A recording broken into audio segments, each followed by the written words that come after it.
Welcome everyone to our discussion today of parents raising children missing both arms or more.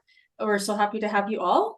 My name is N.A. Jones. I'm the moderator today, and I am a double arm amputee from birth, and I use my feet to do everything. Okay, so hi everyone. My name is Kelsey. I have a daughter, Madeline, who just turned 2 years old. So we are still pretty new to this journey, but I am happy to meet all of you and learn and share what we have experienced so far. Hi, my name is Anne Marie. I am a mom to Dafka, who's 11 years old. We adopted her. She came to live with us when she was 5. She had arms until she was 4, and she lost her arms in a tragic accident in another country. Um, she's here now with us, and we are just enjoying the journey. It's challenging, but also very rewarding just to rejoice in all of her accomplishments, things that she learns. And I just want to say that I learned more from her than I teach her. Um, it's great to be here, and I'm excited to talk to you all.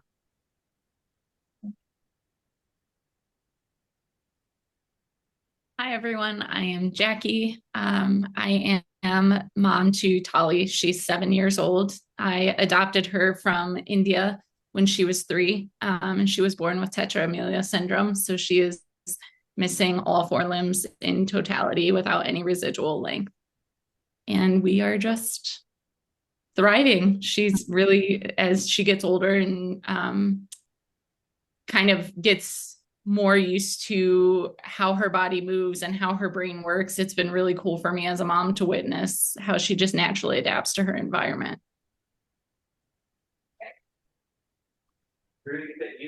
I am Leonora. Caesar is my child, still at 50 years old. And I come to this in kind of a different place in that he's an adult now, and I've kind of been through all these different stages. And some of them I just even forgot about because they just, has always been so independent and such a strong personality. So I'm really feel good about being with all of you and hearing about your kids.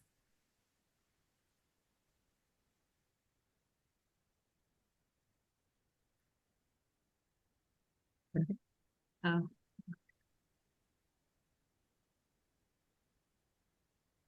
Hi everyone, my name is Paloma. I'm not sure. Are you guys able to see me? Yes, we can. Okay, okay. Um, so my name's Paloma and I'm Marco's mom. Marco's 11 years old, and I found out when I was 35 weeks pregnant. So it was definitely a surprise for us. But yeah, he's now 11 years old. I had to tell myself that a couple months ago. I'm like, wait, he's 10 or 11? I'm like, wait, he's 11. Hey everyone, my name is Katie, and I have Hugh, who is 3.5 years old. He was born completely without both arms, and he is also just in full-on toddler phase right now. So that is in our household, just deep toddler with big sisters, spunky little guy. Hi, my name is Vanessa. I have 2 daughters. My youngest, her name is Ivy, and she was born without hands or forearms. So she's an above elbow amputee. Found out when I was 19 weeks pregnant about her limb differences. So we spent most of my pregnancy with a lot of unknowns, but we are very fortunate to have found such a big community, and I'm honored to be a part of it and honored to be Ivy's mom. She's in kindergarten, and she is a sassy, spicy little thing, but she loves going to school, and she has a really nice social group. And yeah, it's just truly, I'm blessed to be her mom. thank you guys so much for being here. And Vinay? let's jump in. Wonderful. Thank you. Yeah, just gonna echo Kelsey. Thank you for being here and for being willing to share your experiences and to be vulnerable. And I already feel like this will be emotional, and that's totally good and okay because this is real life. So feel free to share what you want to share. And if there's things you don't want to share, that's okay as well. So where did we start? Why don't we start with just maybe that infant little toddler stage of yeah, feeding, bottles, all of that kind of thing, and adaptations, maybe how you approached it differently. So Vanessa, do you want to start us off? Is that okay? Sure. So with the IV, we never really used bottles. I did nurse her for just over 2 years. And we tried quite a few different adaptive utensils for eating. We tried the Easy Hold and Easy Eaters, which are like curved utensils so that she could get the food to her mouth easier. We did a lot of encouragement with her to use her toes to eat. So we would mostly have her on the floor or on the table if it was safe and we were able to protect her enough, and just mostly kind of let her play with her food a lot. She honestly rejected a lot of adaptive things.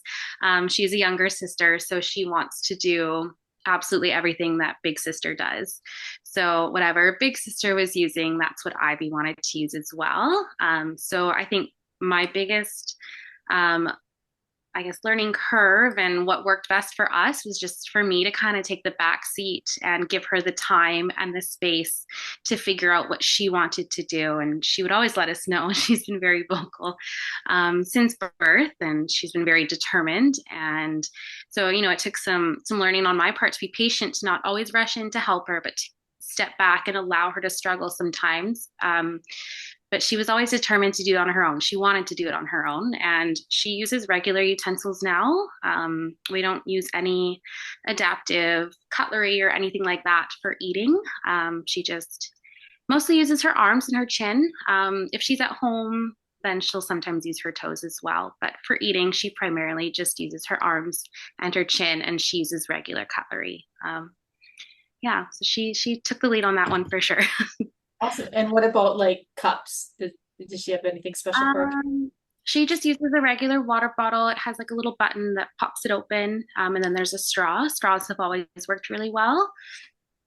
She does have her arms go to about, I would say, there. So she has some residual limbs that she uses a lot, as well as her chin. She'll use her mouth to open up packaging or whatever. But yeah, she has just a regular, I think it's a Thermos brand water bottle. So it just has a little button that she'll use her mouth or her arms to pop open that button. It flips open the lid, and then she has a straw. So that's been her favorite water bottle for years. So. Awesome. Thank you. Kelsey, do you want to jump in? Sure. I definitely agree with Vanessa. I feel like there was so much, not pressure, but just like so much input from, occupational therapists and physical therapists and your own like kind of like panicked research of like things to try and, how will she do this? And it was good, I feel like, to have like multiple options. Like we tried, like the weighted swivel utensils, like regular like baby forks with like thicker handles, or just different types of things. And we just kind of offer them here and there. She's only just turned 2 this month, so she's still very young and learning. Even if she was a typically, developed toddler, she would still be, learning how to eat properly and things like that. So it is still a process for us, but she just will kind of choose. She kind of gravitates towards one that works best for her. Right now, she kind of likes those like weighted swivel spoons, but like 4 months ago, she did not like those at all, and it was kind of a mess. So I can assume that it will be like that the rest of our lives, where she just kind of, it changes what works for her. But straws were definitely a big one. I made a point to kind of teach her early on how to drink from a straw, so that it just seemed like it would make the most sense. And now that's, what she has a lot of is the straw sippy cups or water bottles with the reusable straw. And she's really good with being able to get those to her mouth just fine using her feet. So Was that the same case with like a bottle as well, Kelsey? yeah, so similar to Vanessa, she never really took a bottle too much. I did breastfeed her, so yeah, it was kind of mostly like sippy cup type cups that she graduated to as she got a little bit older. Perfect. Yeah, I have a baby picture of me holding a bottle between my feet, so that's why I keep on asking. Yes, yes. I will say though that it's crazy. The sippy cups that have like the curved handles on the outside, those work the best, but she can, her leg will just be completely straight and she just pops that up there and she can, if we're out in public, people are like, oh my gosh. But she does good that way. Wonderful. Thank you, Kelsey.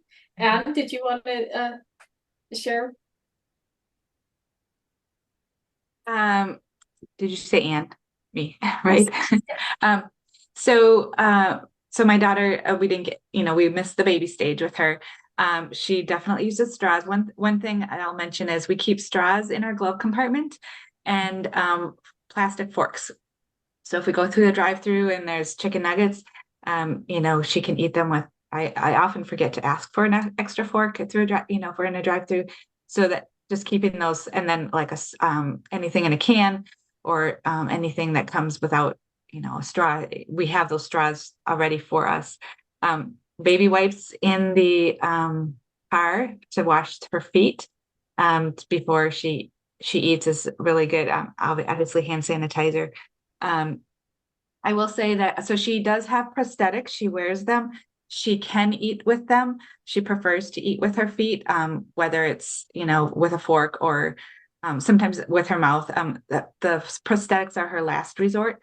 But I will say that we were at a wedding recently and we were kind of tightly fit at the dinner table. And I was feeling so bad because I just could feel that she was not comfortable eating with her prosthetics because she hadn't practiced a lot eating with her prosthetics and she needed a little bit more elbow room. And so she didn't eat at all. And I felt so bad because I'm like, I didn't prepare her for this moment, encouraging her to practice more with prosthetics. And so she's naturally since then practiced herself eating with her prosthetics.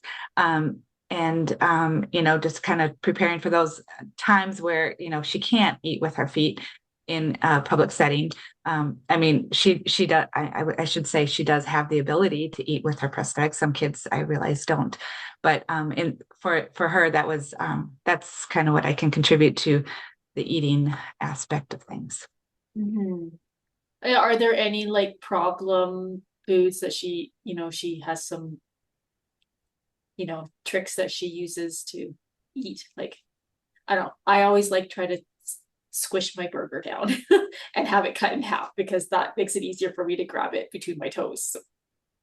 I can't think of anything that she's 11, she's in middle school now. She doesn't want us to cut her food for her. So she'll just figure it out on her own. Especially at that wedding, there's a big piece of steak, which she loves, but we would have had to cut it for her and she doesn't want us to cut her food because she's 11 now. So that was a challenge, but yeah, there's nothing in particular that I think she struggles with. I mean, ice cream cones she can eat. She also has a residual limb on one side, and so she will use that residual limb and her foot, the two, and will eat ice cream cone that way or something like that. Neat, thank you, Anne.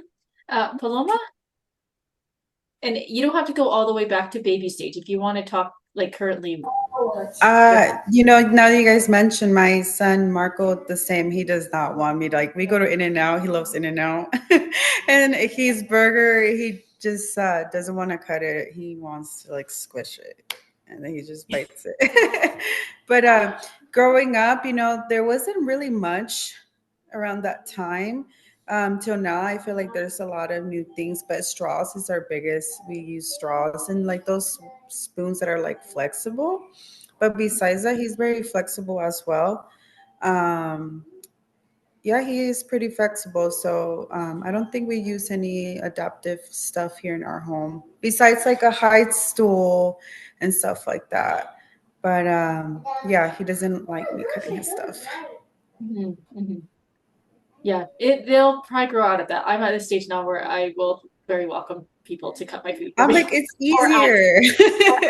ask when I order something, like, can you please cut it before it comes? And then it's not such a big deal. So, yeah, yeah, for sure. Does anyone else have any like items they want to talk about in terms of feeding? Feel free, Katie. I was gonna mention similarly, like when we found like when Hugh started eating food, it was like, all right, what tools are gonna be easiest for him? And he also has big sisters, and so he was kind of like, no, I want to use what is at the table. And we found very quickly that just like the typical silverware that like had a little bit of weight to it was easiest for him because having a little bit of weight on like the front and the back end allowed him to like have like get it a little bit easier into his mouth. And generally he is only 3.5 and he is also pretty small for his age. So he sits on the table. And that is like our current setup. Otherwise, it's a chair with like a pretty high back so that he has that leverage because he does exclusively use his feet for eating. Wonderful. Thanks for sharing that, Katie. Um, Go yeah, ahead. because you're reminding me of all these things and all these different stages, And Caesar was always a foot user. And one thing I do remember is for like social situations, I used to carry a mat around, and I would, if we were at a wedding or something, I would just set him up in a different place, and usually a couple of other kids would also come and sit with them, and it was just kind of not really a big deal. Um, and he also did the baby bottle, held it up with his feet. And like you, he's okay with us cutting his meat now. Whereas before, I was like, what? He just like chew it, kind of hold on to it and whatever. But yeah, so I'm hearing you, and I can see all these different stages that he went through. And I think the biggest thing is just um, making him feel comfortable wherever we were, whatever situation, that the way he is just the way he does things. Yeah, I love that. Thanks for bringing that up. And because sometimes you do have to protect them of people that maybe think, oh, they shouldn't be doing that with their feet, and you have to step in and say, no, this is how they do things, so accept it. Yeah. Yeah, yeah, thank you.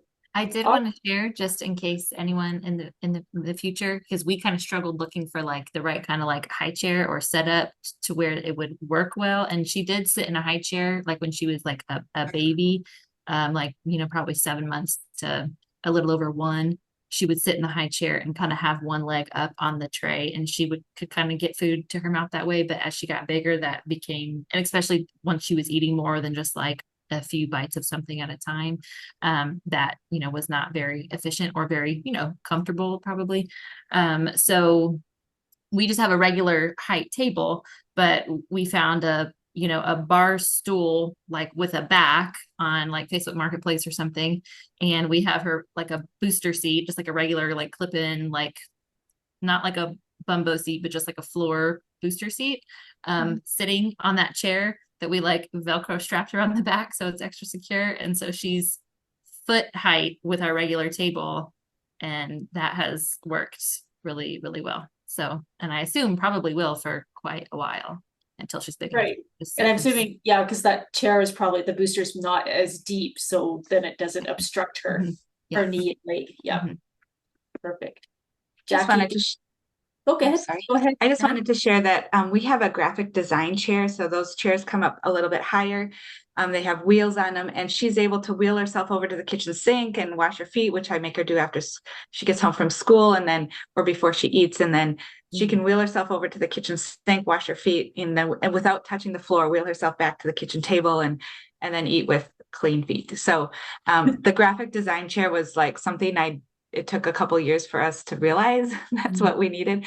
But so for anyone who needs something like that, who might be watching this video, check those out. They're great. Yeah, that's a great idea. I also will like, if you just have like a pair of Crocs that you wear around the house after you've washed your feet, then just, yeah. Yes, that's a good idea. Yeah, we need one of those chairs here. I'm on one currently, actually, and it helps me. Oh, nice. Yeah. Jackie, did you want to talk about this topic at all, or? Yes, I was just kind of listening to everybody, and having a child with no limbs. For me, even though I got Tolly when she was 3, she only weighed 8 pounds when I got her. She was severely malnourished, so we went through an NG tube period. And then when we got out of the critical care unit after 3 weeks coming home, I was like, the way that the orphanage had taught me to feed her, for 3 years, she had laid on her back and they would drop food into the back of her mouth and pour water, and she would just swallow it whole. And so we kind of had to work backwards from, she was used to like rolled up balls of rice with like a glug of water in the back of her throat, and she would just swallow that ball of rice. And so we had to go back to liquids and work our way up with thicket and then some other stuff. And so when she first came home, we ate a lot on the floor. She was very particular about kind of what she was used to. And so for me, it was more introducing her to gradually moving up to a seated position for eating. And so when she first came home, the way that she learned to eat was we used a lot of straws. We also travel with a big pack of those bendy straws that you can twist into different shapes and whatever. And so she learned to eat through that with liquids. And then once we started moving up into like soups and things, I would buy the chicken noodle soup that has the little teeny tiny stars, so that she didn't necessarily have to chew, but she was still getting that texture of, oh, hey, this is something that I have to chew up. And I actually found a table mat that has like a silicone bowl kind of attached to it. And so you could roll it up, and it also had the lip that would hang off the table was kind of curved. So it would catch all the food as it fell off the edge of the table. And I found little baby spoons that had Tolly's left-handed, so we always did the left angle. But they also have right angled baby spoons as well. And I just really taught her to lay on her side and just practice using her little shoulder nubby to kind of levitate the spoon off of the silicone bowl to just practice. Like, she still had access with the straw, but eventually she started understanding that if you can balance the spoon on the end of a bowl, you can kind of catapult the food into your mouth. And then once we moved up into a seated position for eating, we did all kinds of things. So she has, I'm a therapist by career. And so I've worked with a lot of kids with different kinds of eating needs. And so we always just carried a little backpack, and I had probably 8 or 9 different versions of silverware that she could use depending on where we were at. So it could be generalized. The thing that seemed to work the best for us is using those wooden restaurant high chairs that you see pretty much at any restaurant that you go to. There are some restaurants that have the plastic, like heavier version of a high chair. And I always have requested, if you have a wooden one, we need that, because they're skinnier and they fit under the table usually. So I could push her right up to the table, and then she could twist herself sideways and use the edge of the table to help kind of catapult her spoon or her silverware up. We also travel a lot with Dysum, which is like a sticky rubbery material for those who don't know. And it comes in a roll, and you just cut off whatever shape or strip you need. And it prevents any of your silverware from rolling or sliding on the table. And the way that we would set it on the edge of the table, it would kind of force her silverware to just stick. So when she let it go, it wouldn't fall off. And then we also just made this little insert, and this side is curved. You can't really see it, but this fits down inside of the wooden high chair behind her. Because a lot of like the things that we would struggle with eating is she's trying to move her body to actually use the utensils, but it's throwing her off balance as well. And so as long as I found if I could get her stable in a seated position, she naturally will use whatever's in her environment. Sometimes it's a straw, sometimes it's normal silverware. Sometimes it's plasticware. We've also gotten the little adhesive magnets, and I'll stick one to the table and one to the bottom of the silverware. And she can use that. So she'll scoop, she uses her chin and her shoulder, and she'll scoop, and then she'll set it down on the magnet, and then just push the end of the fork or spoon up to bring it up to her mouth and kind of click it off of the magnet. But it just, yeah, there's like lots of different ways that we've had to do it just because of her not even having that residual limb length. If we're not kind of in a spot, like again, a wedding reception, terrible, because they're all tablecloth tables and nothing sticks. It's all slippery. For that, I usually will just lay her on the table, and she will lay on her stomach and still be able to do that. And then for each bite, I'm standing her up and letting her chew and swallow and putting her back down. It does take longer, but for me, that bodily autonomy has always been really important for me as the parent, but then also to teach her that like, it's okay to fight for your own autonomy. And like, if it takes 20 extra minutes for you to sit here and eat, then it'll take those 20 extra minutes. And then another really cool thing for families who have kiddos with limb differences, but especially quadruple affected, is the OB robot, OBI. We went through a 7-month court battle to get her insurance to cover it, because they kept coming back saying that she was small enough and that it's my job to feed her as her mom, and she was going into kindergarten. And so we won that battle, and she got an OB, and she used it every day at school to be able to feed herself. She doesn't use it as much anymore. She really does prefer just using what everyone around her is using. But it is nice for places like wedding receptions or things where I know she's not necessarily going to have the same access. We'll talk about it ahead of time. And it has been very nice to have that option to be like, do you want to use your robot or do you not? And her friends think it's like the coolest thing ever. So usually it's like a peer thing where they're like, Tolly, use your robot. And she'll get it out, and they just think it's the coolest thing that she has a robot that feeds her. But yeah, there's lots of different things that we've done. And then as far as drinking, when she was younger, we used the 360 straw cups, so that if she was laying on the ground, the straw would still drop into wherever the water was at whatever angle. And then as she got to the point where she's able to stand independently, it's just, we also use the same cups that Ivy's mom had mentioned. So using the ones that have straws. It doesn't really matter for Tolly if it's at an angle or a straight straw now that she's able to stand. But I feel like she is able to, like those red Solo cups, she can bite the end of them and kind of tip it if there's a little bit of water in there. But that is like a choking hazard scare for me. So I usually will try and push her to just use a straw, even if she has one of those cups, but she does know how to do it. And it's a skill that we practice. It's a good skill to have. As long as long as the cup's rigid enough and not too full. Yeah. that helps. But you get really good at being able to talk to people while holding a cup in your mouth, which is a good skill. Wonderful. Thanks for sharing all those great tips, everyone. Let's head to our next discussion topic. Let's go right into dressing and dressing aids and dressing challenges. So feel free to bring up things that are challenging, and we can problem solve together here as well. Is anyone wanting to start off that discussion?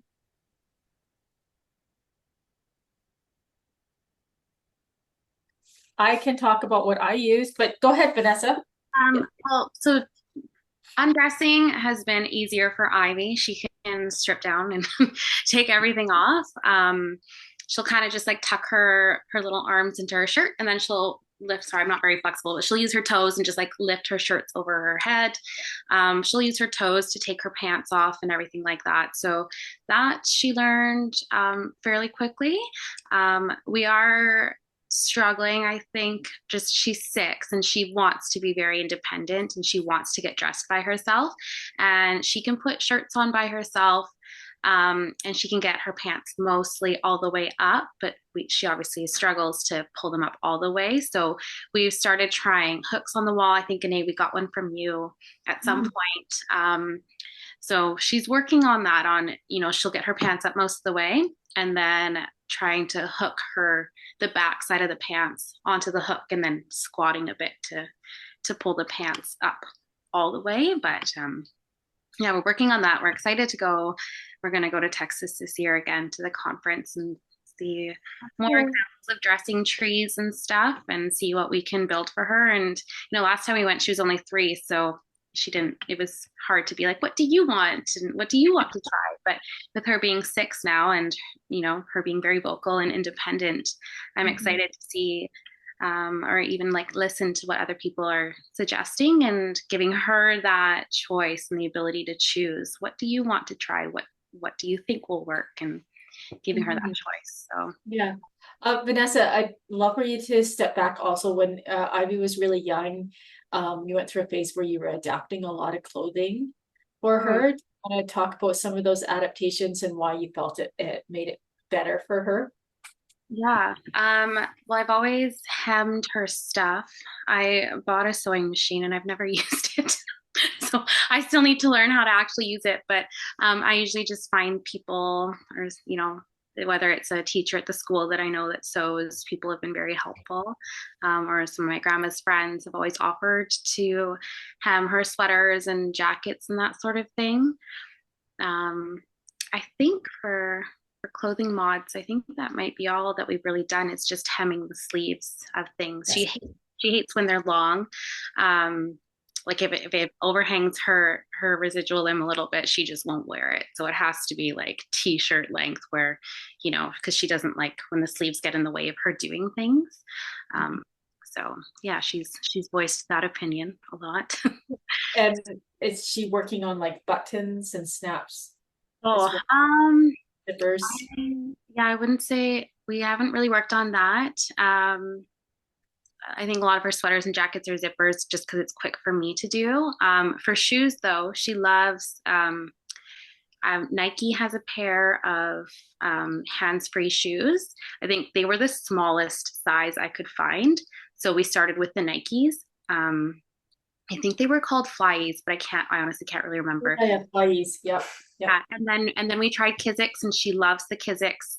And now that her feet are a little bit bigger, Skechers also has a whole hands-free line. I actually have a pair because they're pretty awesome, but you just slip your foot right in. You don't have to like adjust the sneaker at all. So yeah, she loves those. She can put rain boots and take those off. They're loose enough that they're easy enough for her to just stick her foot in and not have to adjust anything. So rain boots and sneakers. She loves Crocs too. So yeah, Crocs. Yeah. And socks. What about socks? Yeah, she can put her own socks on. She just uses her toes, and I think very similarly to how you do it, Anae. But yeah, and that was one of the things where you just kind of sit her down and give her the space and the time, and not rush her, and don't ever make her feel ashamed of the time it might take or the practice it might take. She figured it out. And that's another thing I've learned with Ivy very early on, is just she loves to do things by herself. And I think for us, at least, it doesn't really work well for me to try to show her how to do things, because she's always done it differently than I would expect. And so, yeah, just giving her that space to kind of figure it out on her own, and helping when she needs it, obviously. But yeah, she's very determined, and she always finds her own way. Awesome. Thank you, Vanessa. Paloma, do you want to join in? Yeah, so I don't know, I think I tend to struggle on that because Marco, he likes his Nikes. And I'm like, they're pretty hard, they're a little harder for him to get inside, but he makes it work somehow. So they kind of adjust to him now. So, but he loves his Nike shoes. I think joggers are easier too for him to be able to take off and put on. I think we try to avoid jeans sometimes because he's still learning about the buttons and taking it off and stuff. So I do help him in most areas. I do help him out a lot in that. He can take off his shirt and put it on. That's one of the things we've been working on. Underwear has been a little harder for him as he's been getting older.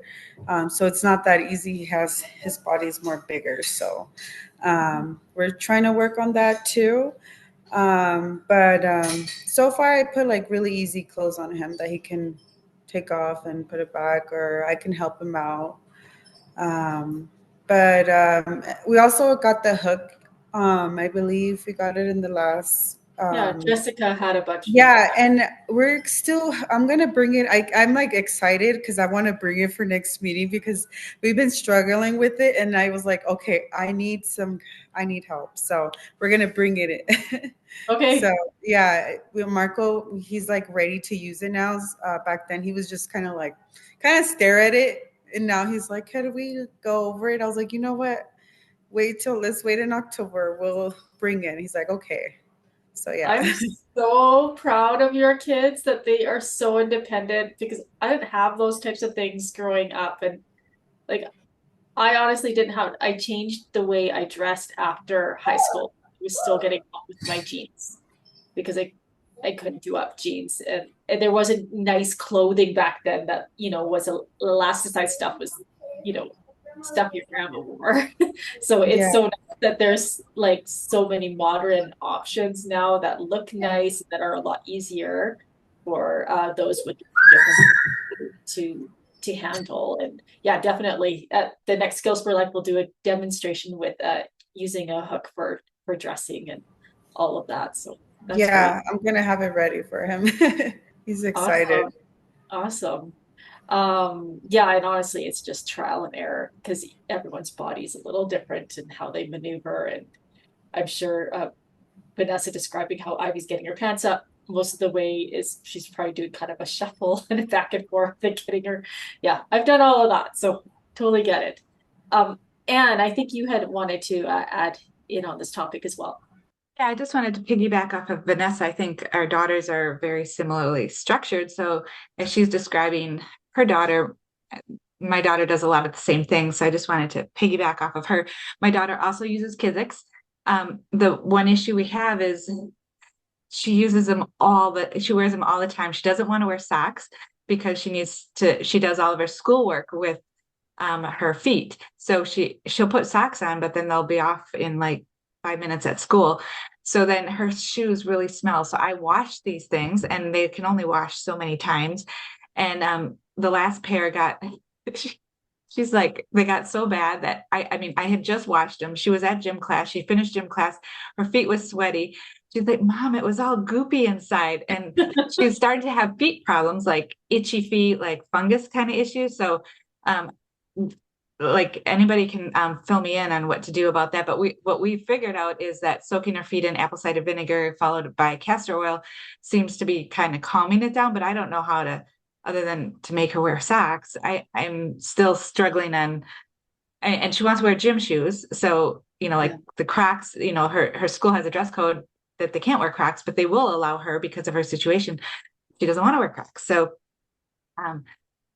anyway, Yeah, there are lots of different like Kizix is one, some of the Skechers are tight enough. Sometimes with those slip-ons, they're not tight enough for like athletic type stuff. So you get like elasticized laces. There's some shoes that one brand, New Balance made them and they don't make it more. And I was so sad because the first time Oh when I yeah, went running I shoes that noticed that. do up tight, they had the BOA shoelace system on them, and so I was able to get them nice and tight and firm, and it was a good running shoe. So you could look into that.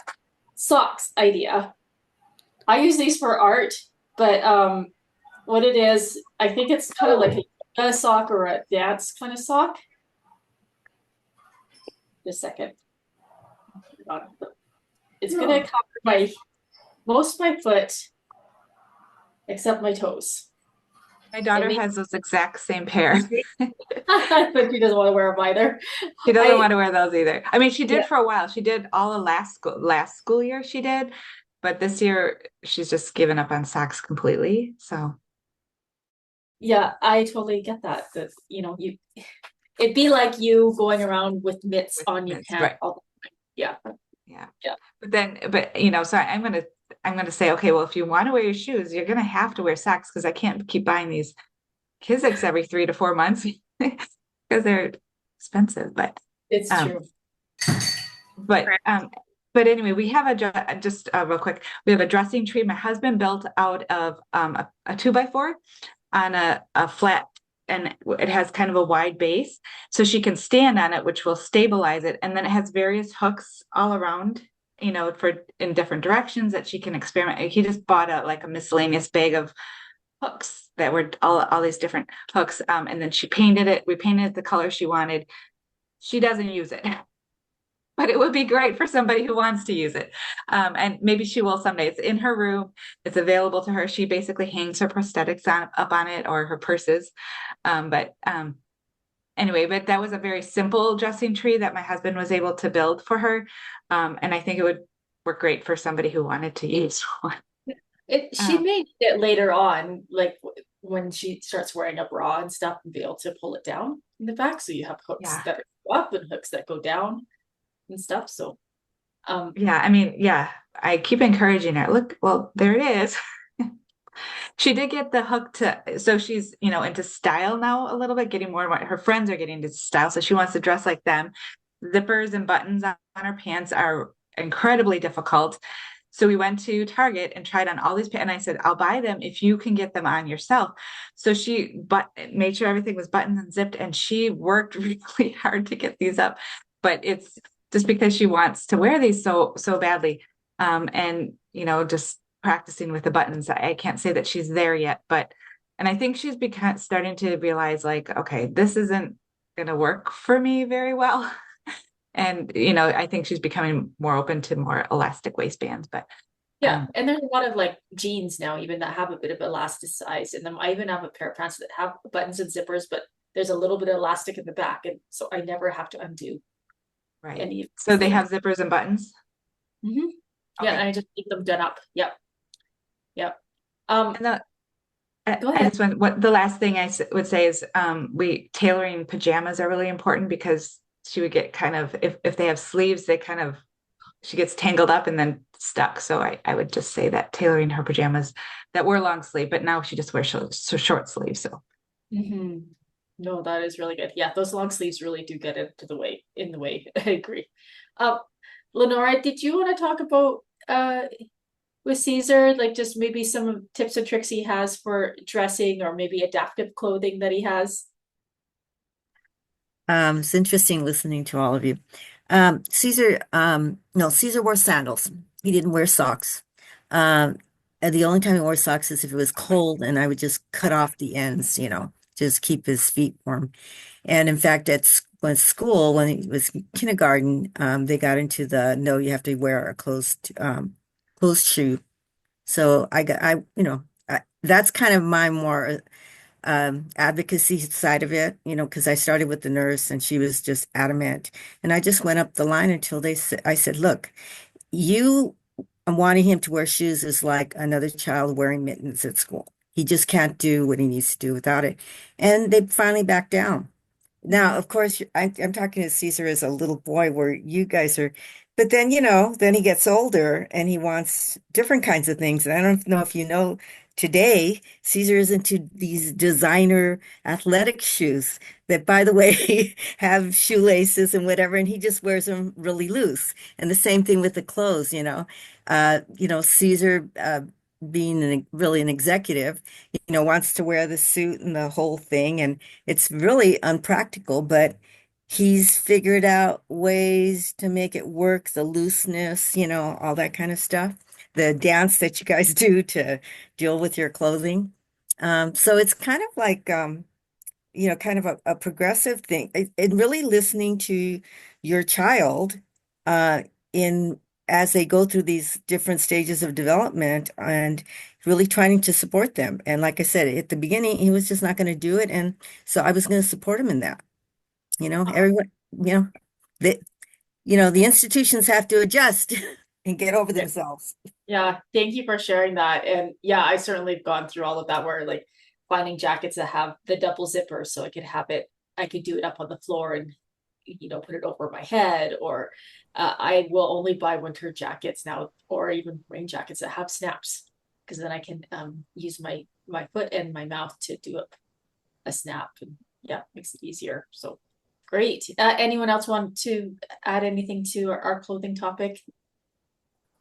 Jackie, I think Jackie, you're muted. There we go. Can you hear me now? Yes. Okay. My internet is slow, so it's like sometimes working and sometimes not. With Tolly, she recently, for a couple months now, she's known how to take her shirt off. Like I'll come in the morning and she's just laying in bed without her clothes on. I'm like, oh, were you hot?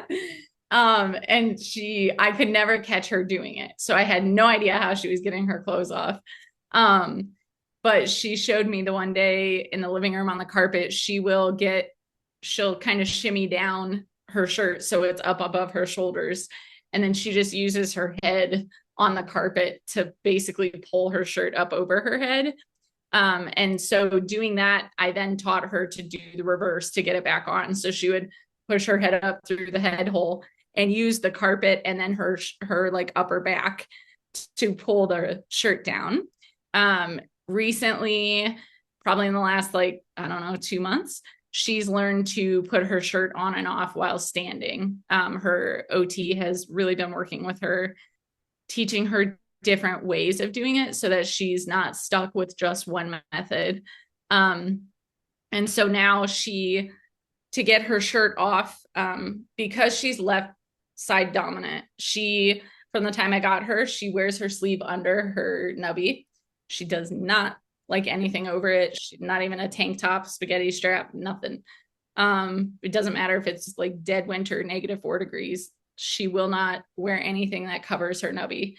And I've found in watching her in the past couple months that she will use that leverage to stick her nubby like kind of down in the neck to pull it out away from her. And then she uses her mouth and like pulls it up over her nose. And then she has a muscle here that I don't have. And she can like use it to pull the bottom of the shirt all the way up. And she kind of just has figured out ways of moving her shoulders and her head the opposite direction to either pull or push off. And so her shirt, 10 seconds, she can either get it on or off. The pants are kind of what we're struggling with. More recently, this past school year, she had a school uniform. So wearing those polo shirts that are thick and chunky and the cargo shorts she would just cry in the morning because she's like, I just want to get dressed, but I have to wear she calls it a unicorn. She has to wear her unicorn like her friends. And so I actually took her buttons off and glued magnets on the inside of like where her collar would overlap. And so she got to the point where she would bite the edge of her polo and open it, and it made the neck really open. And then she was able to lay on the carpet and kind of shimmy out of it the old way. With shorts, she never really got close to being able to put her cargo pants on. I think they're just too thick. I know there are some that have like the elastic waistband, or the ones like inside Target pants where like on the inside you can pull the elastic to make the waistband bigger or smaller.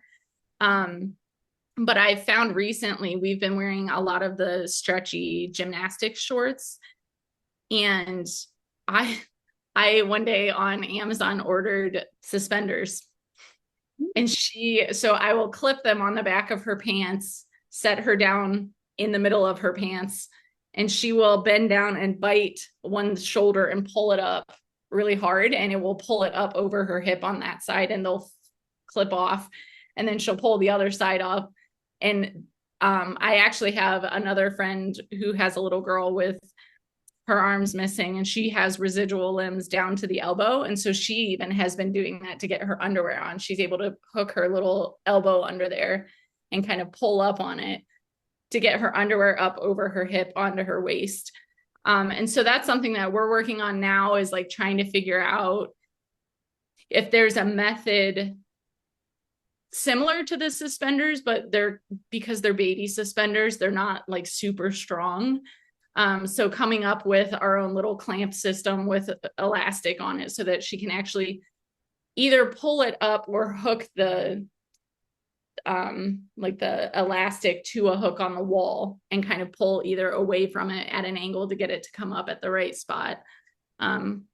So we definitely haven't mastered it, but that's kind of the direction we're going with. We tried the whole clothing hook on the stick thing, but because she's so short, she's only 26 inches tall.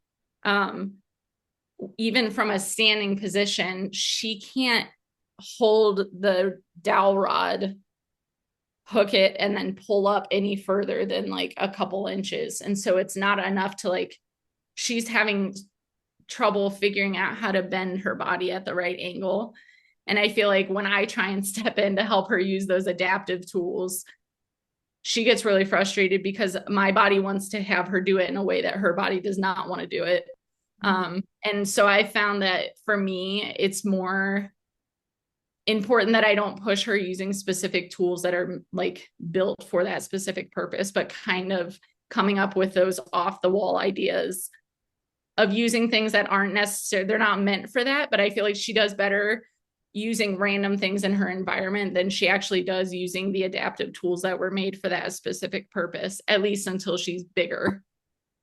Awesome. Thank you, Jackie. Those were some brilliant techniques and ideas. Thank you for sharing that.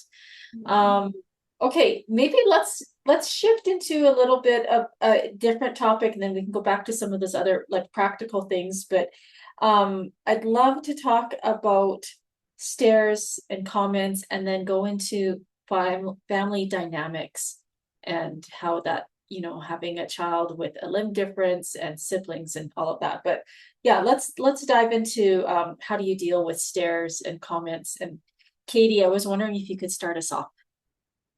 Yes, sure. Yeah, I mean, such a journey, right? Just to kind of, when he was born, he was, you know, like in baby world, and there were less stares because he was just, you know, in baby world with us.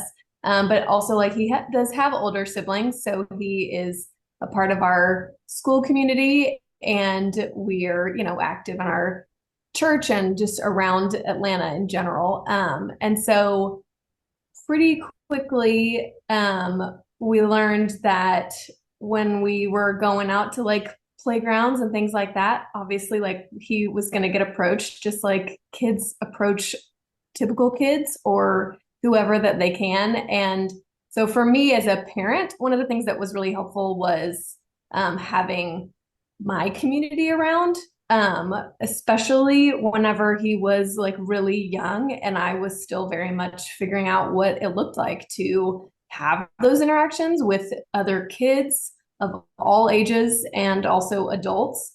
So I would go with friends, and I would essentially like ask my friends, like, can you make sure and help me if like a small child is staring, like so that it's not all on me, as his mom, who is also like helping him interact with this. And so that was a really good safeguard for going into like playgrounds specifically, where I knew that we were just going to interact with a bunch of strangers. And then going into schools, because my kids currently are in first and third grade, I was like, all right, we're going to try to kind of get out ahead of this a little bit. And I would just go straight into the classrooms and say, I'm going to read some books, and I'm going to introduce, you know, Gemma's younger brother, Hugh, and really talk to the kids about how they could ask him questions and try to start from the beginning of the school year, like that, you know, you don't touch a stranger, you don't touch just whoever you want. And like Hugh doesn't have arms, but that, you know, just because he is different doesn't mean that you should just immediately go and touch his body, because I feel like that's one of the main things that happens is, you know, other kids are just super curious and they don't get it, and it's kids of all ages. Or they look physically, yeah. Or Sorry? they'll look up, or they'll want to look up. Yes, that yeah. was a big thing, pulling up the shirt. And so it was like, you know, like just really like making sure that because the teachers were also receptive to like introduce them, like, you do know these things, and like, you know, your parents would teach you anyways, but let's get out ahead of this. Like, he's different than you. You do not have the right to pull up his shirt or touch him or, you know, just stand there and stare. We've had, I was like thinking about awkward interactions, and one of the hardest ones, it's like, it's sometimes, you know, like the things can be so flippant, but we were at like a neighborhood restaurant that we frequent so much, and there's a big outdoor patio, and we were having, you know, having our meal, and he was on the table, and a little girl came up and she just wouldn't leave, and she was just staring, and it was a child, and her parents were very near, and they wouldn't intervene. And so I feel like through interactions like that, my husband and I have, you know, we have learned that like we can be just as blunt as we'd like to be. And Hugh also needs to see us be blunt in that way of saying, I don't want to talk about this, or, you know, you can walk away, in the same way that we might remove ourselves from the situation. We have had a super receptive community. It's just also been, it's interesting now, we're really recognizable, as I'm sure everyone here can understand. Like, we live in Atlanta, which is massive, and I feel like everyone at Target knows us. And just these things of, there's a little bit less anonymity, but I think I have learned how to be bolder when it comes to, our world is mostly kids because of siblings. How to just tell the kids, you know, I might have Hugh with me and I will say, Hugh, do you want to talk about this? And he has never said yes. He's only 3.5, but he always says no. And I'm like, okay, Hugh does not want to talk about the fact that he doesn't have arms. So you can either play with him or, you know, you can find somewhere else to play. And so that's kind of a mismatch of our current journey. There's a whole list of books and resources that we send around, but you know, every day is a little bit different, but I have gotten more blunt, and my friends have also gotten more blunt on my behalf when it comes to people staring. I really love that you said that you get people to help protect you in those situations as well, because when something awkward does happen, I find personally, I am just like dumbfounded sometimes if someone makes an off comment and I'm just like, what? And I always think about after the fact, I should have said this and this and this to them. And I mean, generally most people are really good, but I love that you are building those supports and making it safe for him to share. And probably at some point he will want to share and help create that narrative of how he wants people to interact with him. So yeah, thank you for sharing that, Katie. Vanessa, do you want to go next?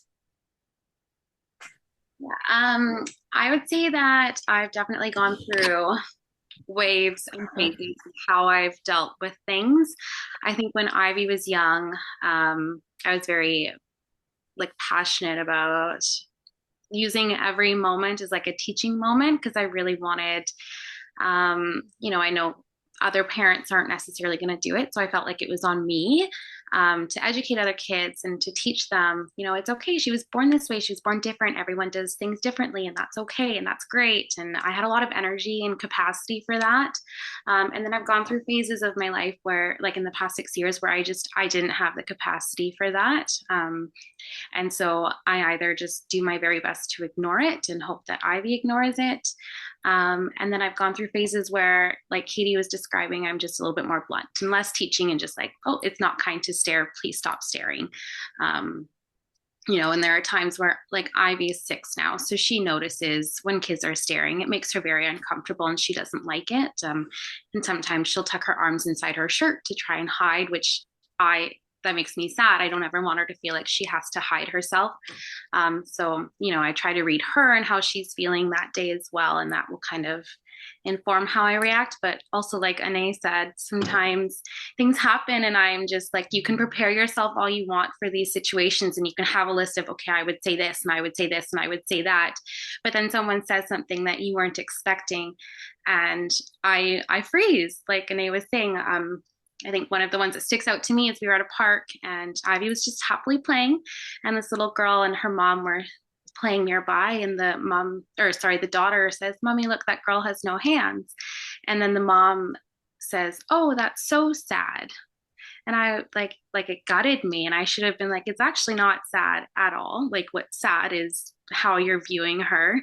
But like, in that moment, obviously I didn't say anything because I didn't know what to say, and it caught me so off guard and it made me so upset. So after the fact, it was like, I should have said this and should have said that. But in terms of Ivy's school, she has an older sibling, so she's been around that school a lot. She went to the preschool that is at that school as well. So she was in the same group of friends for 2 years of preschool, and then now they're all in kindergarten together. So I feel like her peers have been amazing. They've grown up with Ivy. We sent home little cards on the first day of kindergarten, just like, "Hi, I'm Ivy," and a little bit about Ivy. And yes, she was born without hands. If you have questions, like, I gave all the parents my phone number. They wanted to reach out, and I said, "Watch Finding Nemo, and then here are some of our favorite books." And we brought books into the classroom. And then because we're in Canada, we also are part of the War Amps. And so I'm working on setting something up. So we'll have a regional representative from the War Amps come and do a talk at Ivy School as well. But yeah, it's more the older kids, I think, that we have problems with at the school. And not a lot of problems, but they're just not as familiar with Ivy as her peers are. And so, like, one older boy called her creepy, and that obviously made her quite upset. And but the school community is usually really good as well. And I know Ivy feels very safe and very welcomed at school. But yeah, I think you can have these expectations for how you want to deal with these kinds of things, but you don't always have the capacity for it. And I think that's okay. You go through different waves of how you want to deal with it. And yeah, I'm trying to tell myself that that's okay. So. That's totally normal, Vanessa. And I totally feel the same way. And sometimes I have a lot of capacity to share, and other times there's just maybe trigger words or topics that I'm like, yep, nope, you don't need to know anything more about me. Like, I don't have to tell you, and that's okay to let your child know that they don't have to share if they don't want to. Thank you for sharing that. And do you want to go next? And then Kelsey, I'd love to hear from you as well. So Dafka is in 5th grade, going into 6th grade, the middle school age. And so she has become more sensitive than she used to be to the stares. We were at a playground this past weekend with a younger cousin, and there were kids that when we walked into the playground were staring at her, and Dafka just kind of shut down. She just was not gonna do anything. But after a while, and so she sat with me for a little bit, but then she kind of said that, and then she started playing a little bit later. And I asked her later what happened, and she says, "Well, I just ignored them, and when I could ignore them, I was able to play." And so I think she's going through an adjustment time, and I think middle school is just going to be hard. She's like Vanessa's mentioned, she's been with the same group of kids for 4 years now in school, and they've accepted her. They don't probably even notice her difference that much anymore, because they've just, and I think there's 15 kids in her class. And so the thought of switching schools, or when she goes to high school, she'll have to go to another school. That is all going to be a more difficult transition. So just, I think emotionally keeping her with the same kids really helps. Is really helping her emotionally. So she has her method of dealing with staring is she will stare right back until the other child stops staring. Now, not necessarily the politest thing to do, but that's her sassy personality. I think that's totally okay. Yeah, I like to, like, give people the words to use instead of them like having the opportunity to say that's strange or that's weird. I'll say, "Oh, well, I was born without my arms and I do everything with my feet. Isn't that cool?" And so it gives them an opportunity to think, "Oh, right, yeah, that is really cool." But yeah, it can be, as someone who went through it, and also as a parent, I've had the opposite experience where I've had to help my kids through it, where someone has stared at me and it's affected affected them deeply as well. So I'll just mention that my husband and I, as we're the parents and in public with her, we've had to kind of go through this realization that because we're pretty open people and happy to talk to whoever, but realizing that we need to protect her and that it's her story to tell and whether she wants to or not, and just really like ask her, like Katie said, do you want to share? And if she says no, then we'll say she doesn't want to talk about it right now. So, so we've had to kind of come to our own realization that this is her story and we need to, we can't just be open. So, thank you, Kelsey. And then we'll have Paloma join in.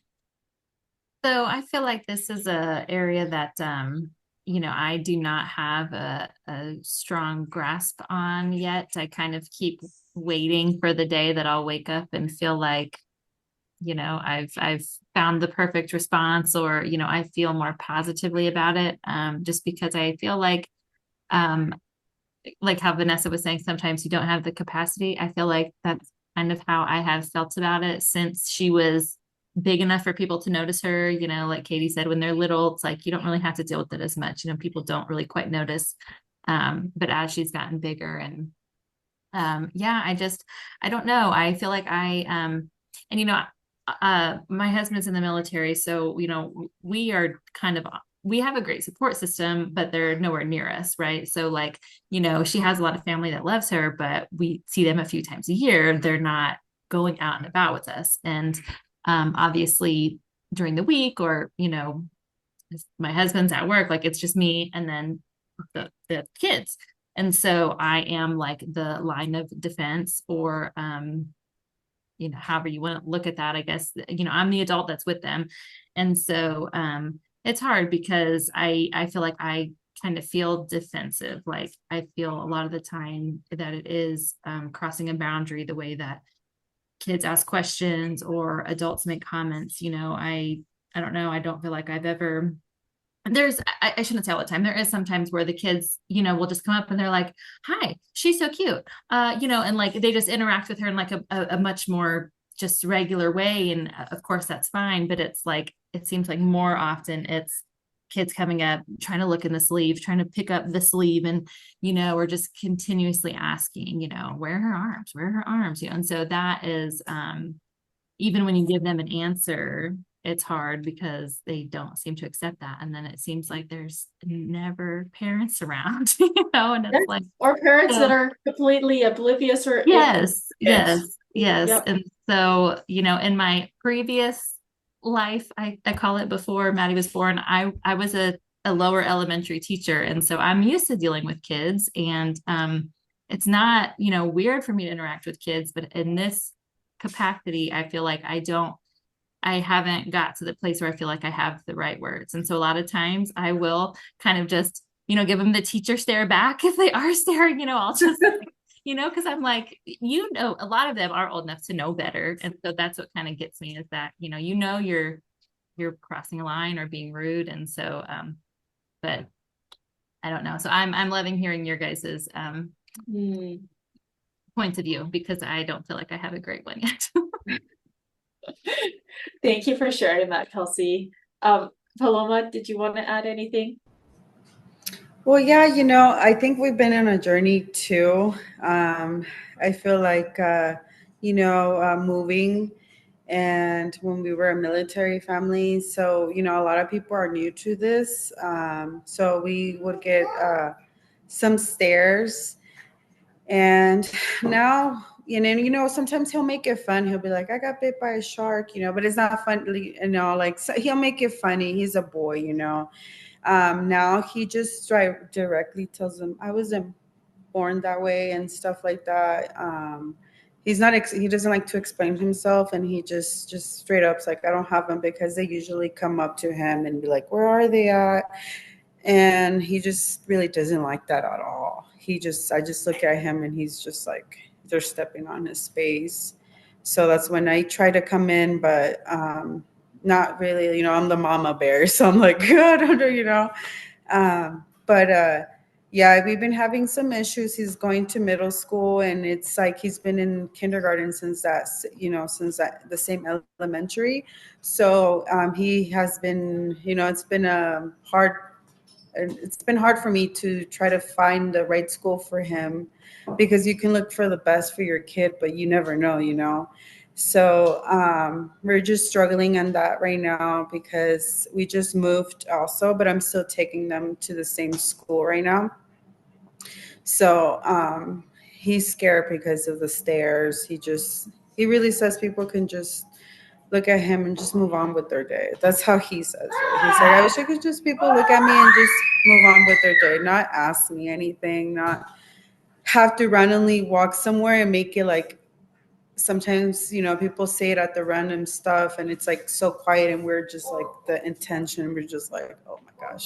It's like I didn't want to do it, but it's, we're taking the time and stuff. So yeah, I'm trying to be positive about it, because there was a time I would be very not nice about it, because I think I struggle more with adults than Yeah. kids. And some adults are not very smart. So I try not to, be mean and be positive, so he can also see that we're positive and we're trying, not be angry or anything about it.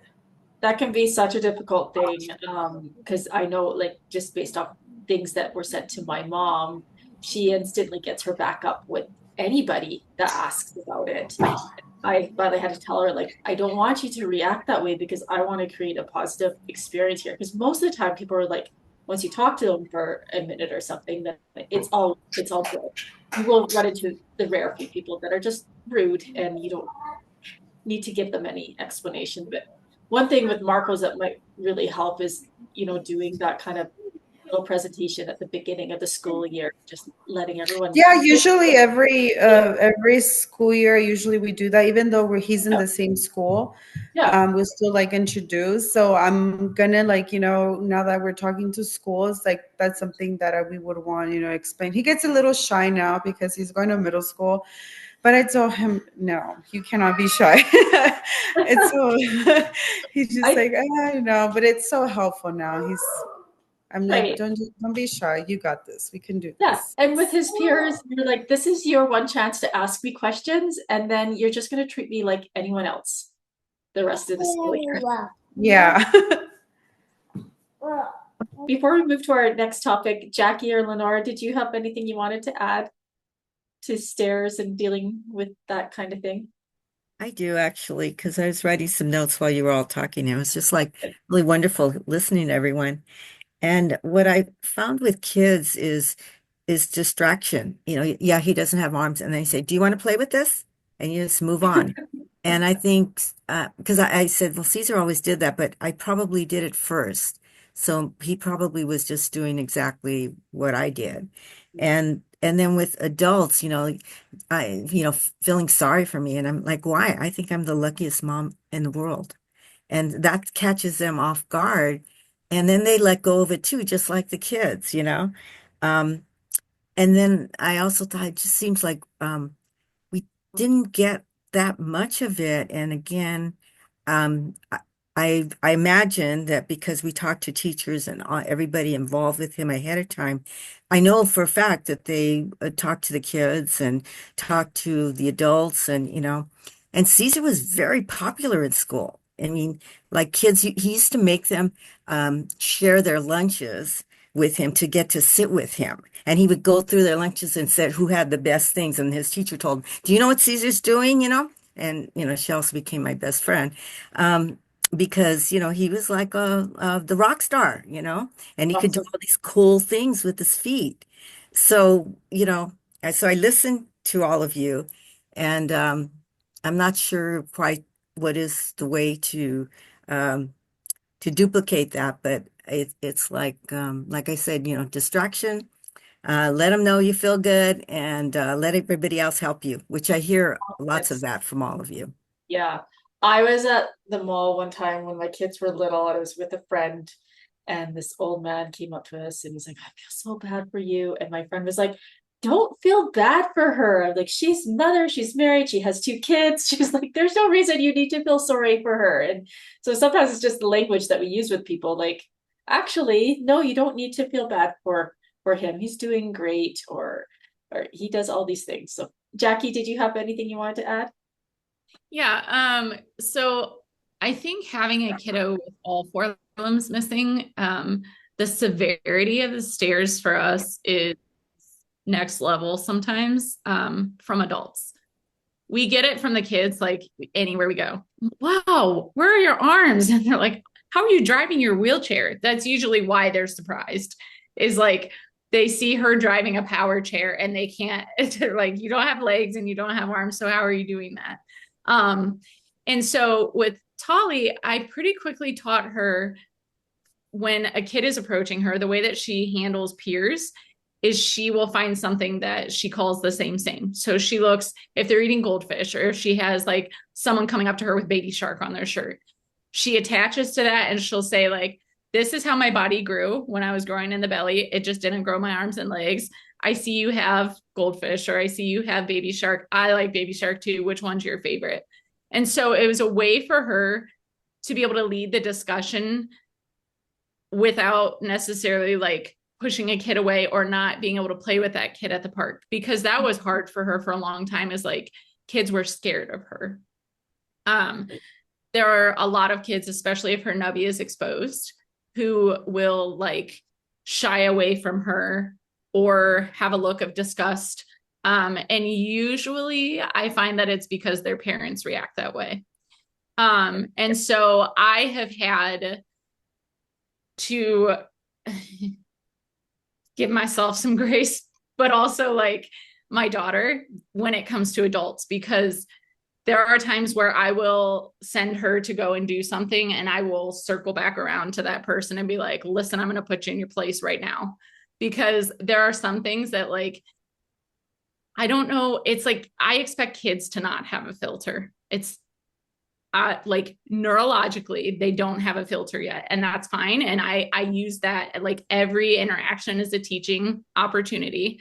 We do the same thing at schools where we go in and I usually have a little presentation that has Tolly doing activities. So like building snowmen or coloring or writing her name or driving a remote controlled car, so that the kids can see like, oh, she does everything. She just does it differently. And so we kind of lead in with that. But we've had, like at restaurants, for example, we're eating and she has her sleeve down, and I've had people reach across the aisle and pull her sleeve up several times, the same person. And I keep pulling it back down and say, no, thank you. And I try like, no, thank you. Don't touch her, respect her body. That's a huge thing for us. Tolly has known from day one to say, respect my body, or she says, my body, my choice. When she says that phrase, my body, my choice, that is my signal that I've created with her of like, I need mom to step in at this point. And it's also in her IEP. It's written in her academic plan that if she makes that statement, whatever she's making it about, they don't have a choice. They have to follow it. Because I was finding that adults place their expectations of what she can't do on her, and limiting her from, like, she was in kindergarten. It was a horrible experience. We had a lawyer and everything. They wouldn't let her go down the slide. They wouldn't let her roll around on the blacktop because the basketball might hit her. They got a dog crate and put it up outside, like one of the collapsible wire ones. And she was only allowed in that at recess. Like, finding all these things out. And she has a one-on-one. And she kept coming home crying, saying like, my aide isn't letting me go down the slide. I tell her my mommy said to let me, and she tells me no. And like, she's very sassy. And so she was putting her foot down about it. Like, I'm telling you to let me go down the slide and you're not letting me. And so it got to the point where I just put that phrase in her IEP, that like, if she says my body, my choice, or respect my yes, or respect my no, then that adult knows that like they've crossed a boundary at that point. Because it got to the point where like Tolly would come home crying, asking me to cut her nubbies off because the big people make her feel yucky.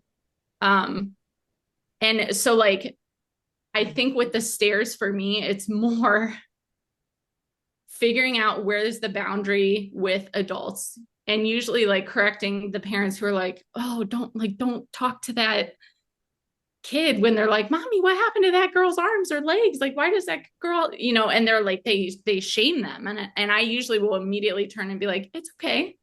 Like, you can ask me questions, and I'll ask Tolly, do you want to answer questions? And she'll tell me yes or no. But then if she says no, I usually just go to that phrase of like, it's okay to be curious. This is just how she grew. She does things the same way.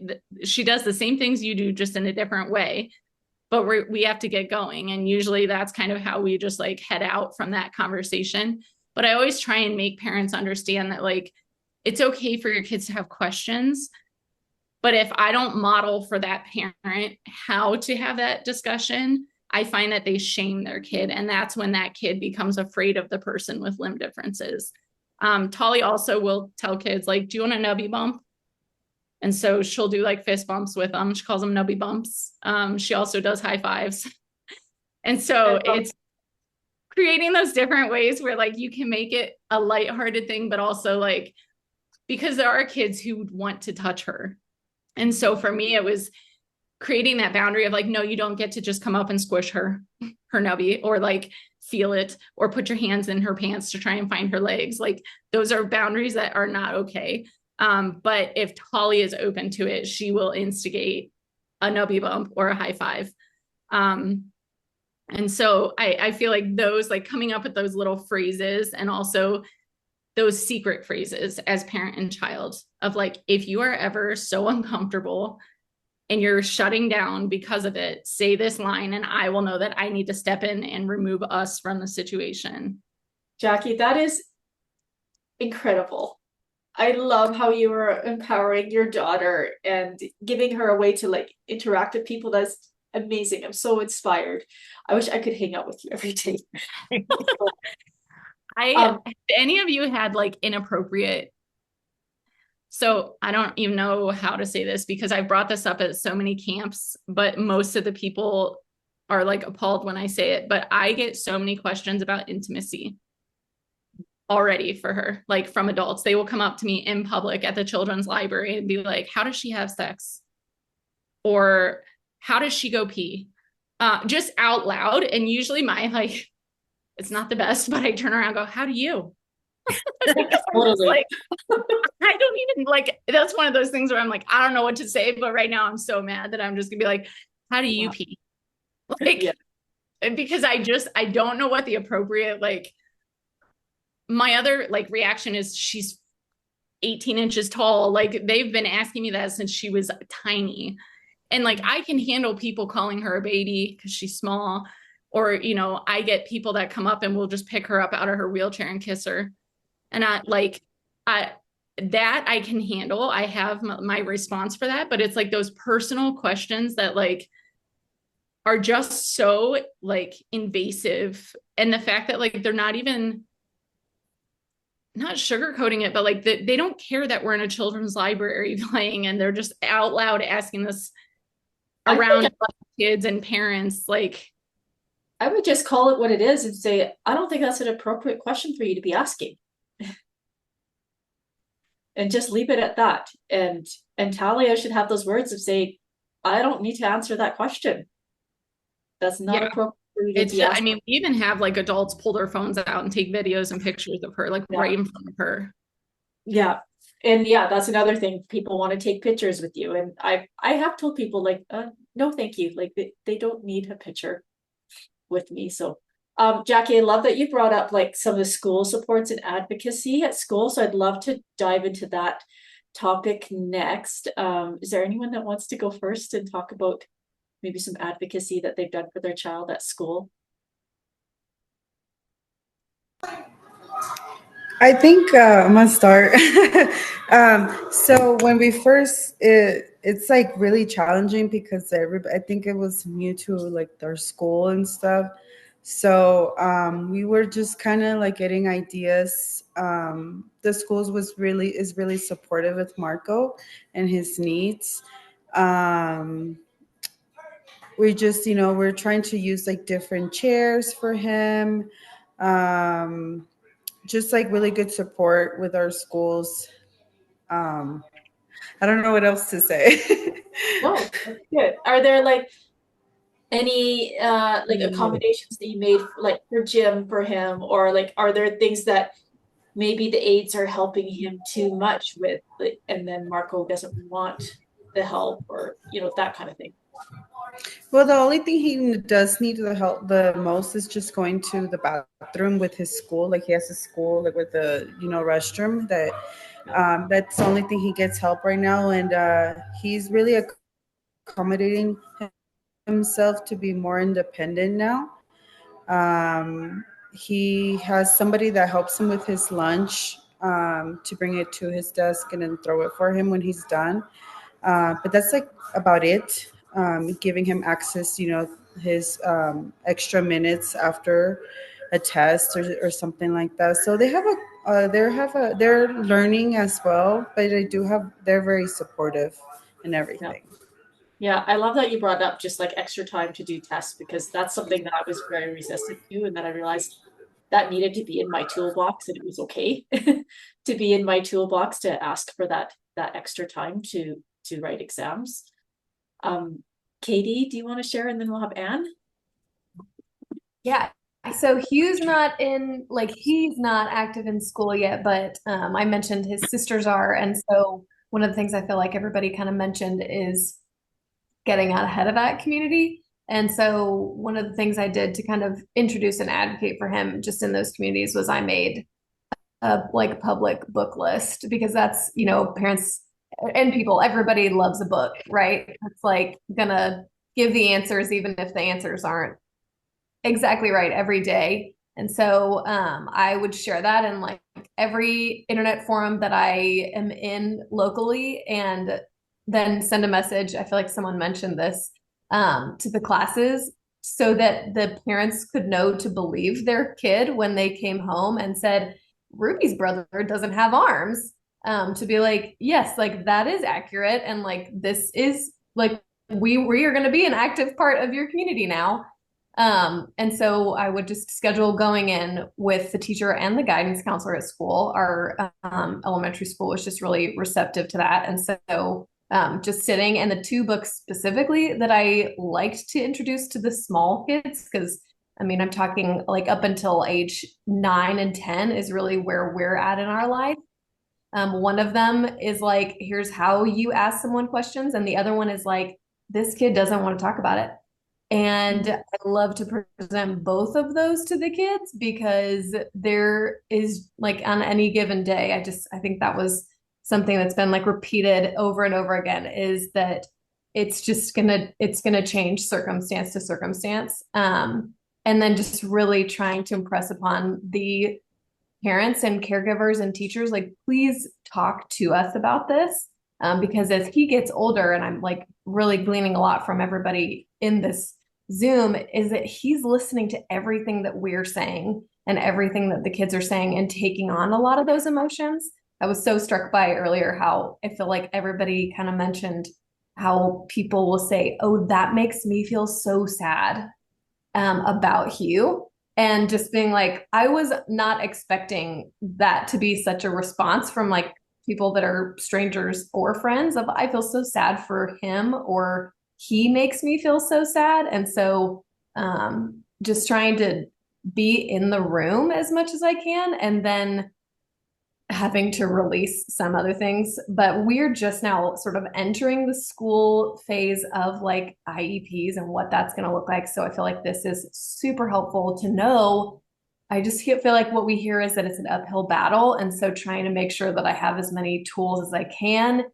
And I'm curious too, one of the things I hear, even though it's like the school knows us so well, how many people assume that he is going to be in the classroom for intellectually disabled kids, which he is not intellectually disabled. And I am just like continually struck by that assumption. So I'm also curious if people have how you walk through that with people that both or just like, is it a continual thing, and insight on that? Yeah, advocating all the time, I think, is probably really key. My mom was in the school all the time advocating for me.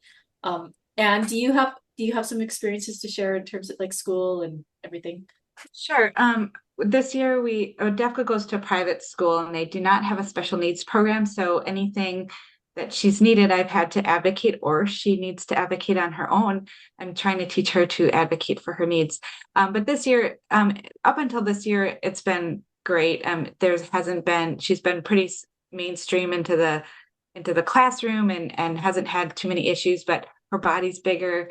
And just desk work and some of she's encountered new challenges this year that were struggles. So we did do an IEP study for her, and gleaned a lot of information. I also, on the Enhancing Skills for Life Facebook page, I posted a question about school adaptions, and there was so much information in there that I took to the IEP meeting, and was able to share, like, these are things that we could really use for her.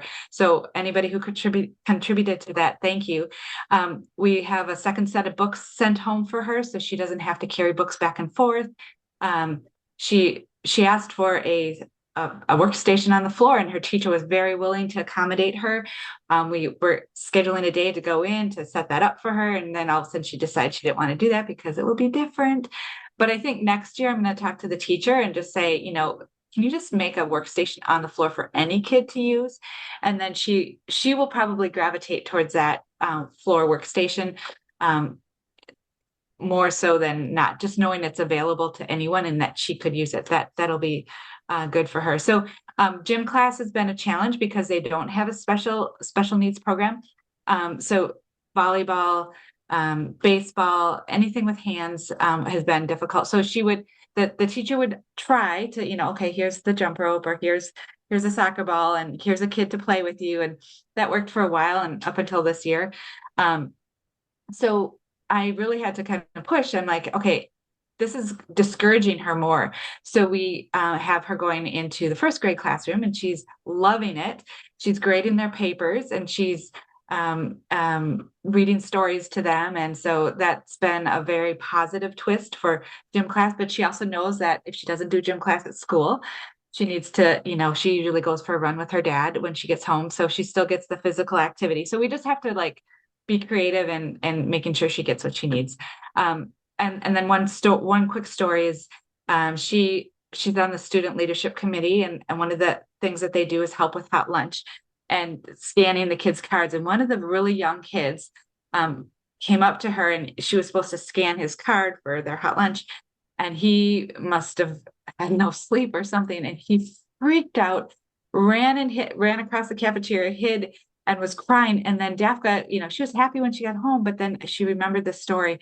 She started telling, and she just broke down sobbing in tears and was like, I just wanted to help him. And it's just, some of those. So then I went back to school, and I'm like, okay, we need to do a little bit more education for these young ones, that Dafka is not a scary person.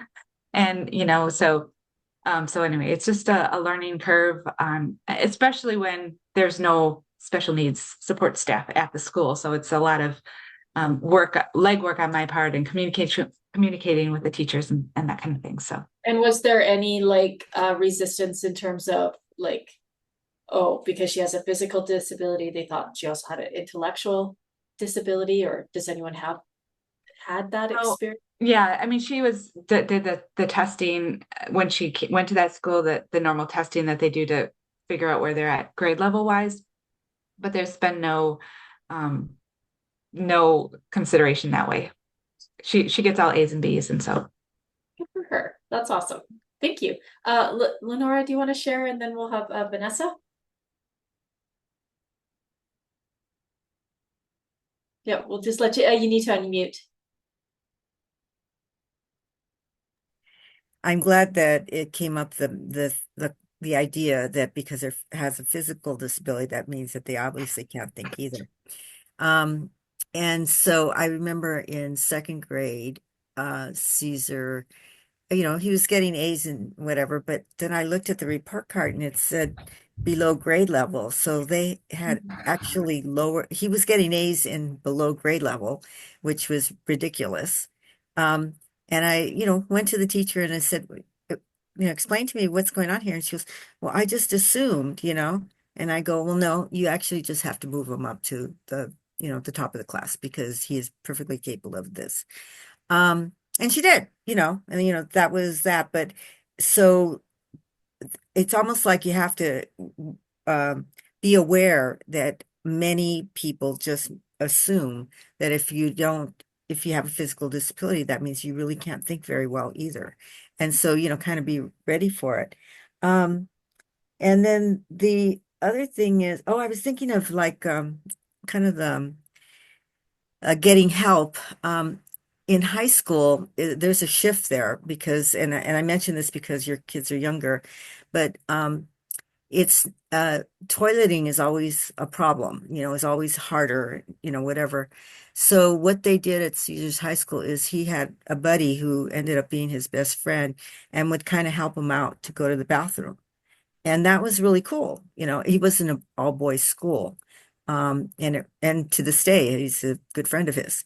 So, even the school themselves can come up with ideas that just, kind of, that really kind of work. And then I had, let's see, I don't know. No. Oh, and the other thing they also did, in terms of, physical things, he ended up being captain of the soccer team, not because he played soccer, but they just, voted him in charge. And it wasn't like the teachers did this, that the kids did this. So, there's like you don't always have to participate in that sport if it doesn't work for you physically. And then another time, Caesar broke his collarbone because he was a cross country track runner. But even then, your balance isn't that good. Um, so he ran well, but he ended up, being knocked over by a kid, not on purpose, obviously. But then he needed help carrying his books, and again, his buddy kind of came to the rescue. But on the other hand, Caesar is an incredible swimmer. So there are sports and activities that really work for our kids, and that stay with them through life. So Yeah. Yeah, yeah, there's always a different adaptation. I was going to say the volleyball one, how I got around with that is I put a volleyball in a pylon and kicked it to serve. there And we go. volleyball with, yeah. Yeah. Vanessa, do you want to share anything about, school and Sure. sports? Well, I think when Ivy started preschool, I didn't have the greatest start. I ended up pulling her from the very first preschool she was at.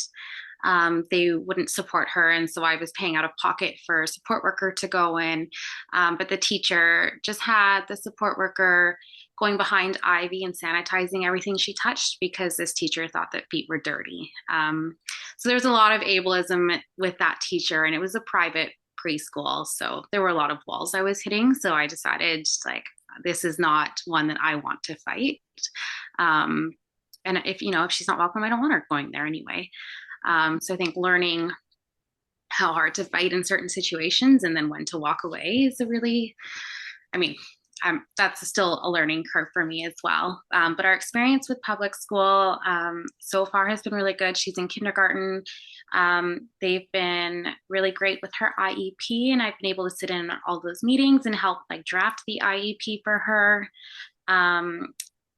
I wish that she would use her feet more at school because she is a foot user. But I think, she's young and she just wants to be like all her friends and do things the way that her sister and her friends do them as well. But there's a couple crafts she's made with her toe prints in paint instead of her fingerprints and stuff.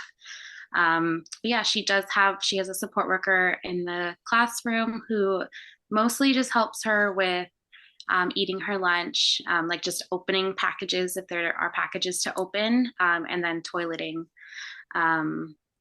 And then primarily, she does everything else independently. They have adaptive scissors for her. I brought in, Crayola has markers that have, they're clicky markers. So there's no lids that you have to take on and off. You just click it and the marker comes out. So Ivy loves the clicky markers, we call them. But yeah, her favorite class is gym. She loves gym class. I'm sure that'll change as they get into more organized sports and stuff, but she's also very obsessed with gymnastics and keeps asking to be put into gymnastics classes. And there's parts of that make me nervous, that, there's some battles like, you know that you're going to have to fight them, but you don't always want to. But, if it's what she wants, then I'm going to do it. But yeah, so far, public school system has been really good for Ivy. So Great. yeah, Thanks for sharing that. little things here and there where I've had to, just speak up and advocate for her, but I'm very unapologetic about it. I think that just comes with, I don't know, me doing this for 6 years and just, Yeah. I don't know. So Thank you. Yeah. All right, we are coming to like about 15 minutes left, and there's still lots. We won't get through everything, but I want to touch really briefly on prosthetics. Do you, when do you introduce prosthetics? Do you introduce prosthetics? Does anyone want to share their experience with that? I think Lenora might have something to say. You have to unmute yourself again. Well, it's not, I didn't want to say anything because it's not good. Caesar just, I mean, he started at UCLA when he was 6 months when I started taking him there at prosthetic clinic. And, they worked really hard with Caesar to try to get him to use the prosthetics. And, and he just break them, And so probably at about, I think it was third grade, we just said, this is just isn't for Caesar. He's a foot user. So, he just, that, he would do what they said, he'd eat with it and, whatever, as long as the therapist was there, and then he'd break it. So it was not for him. And I've heard that, I mean, that's some kids. And again, I go through to my UCLA experience where I've met a lot of kids that were older. And there are some like Caesar who are foot users who are really good with prosthetics and they prefer them.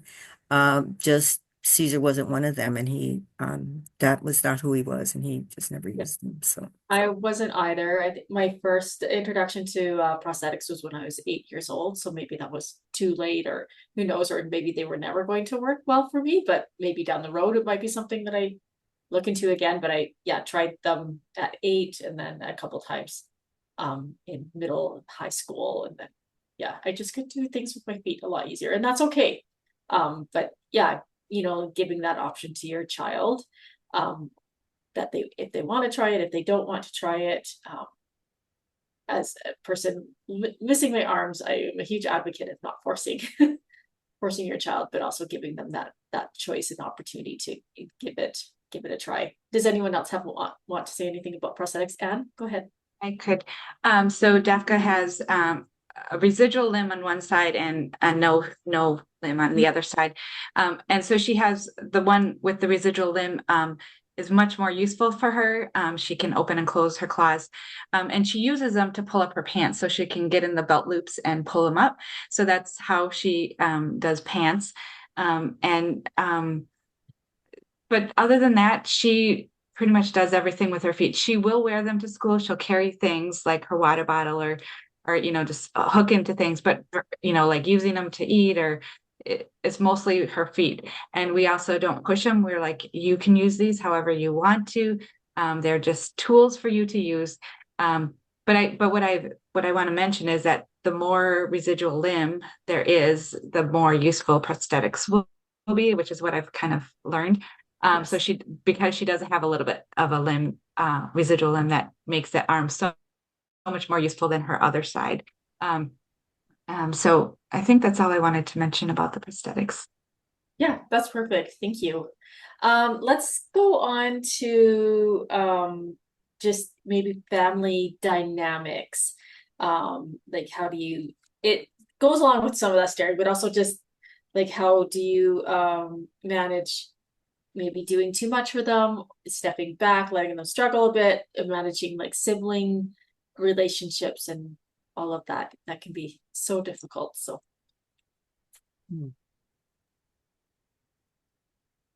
I guess I'll start us off here, but so Maddie is our third child. We have two older kids, a 9-year-old and a 7-year-old. And so, when they were a little bit older when I was pregnant and when Maddie was born. And so of course they were excited to get a new sibling. And then when we found out, I was about halfway through my pregnancy, that Maddie did not have arms.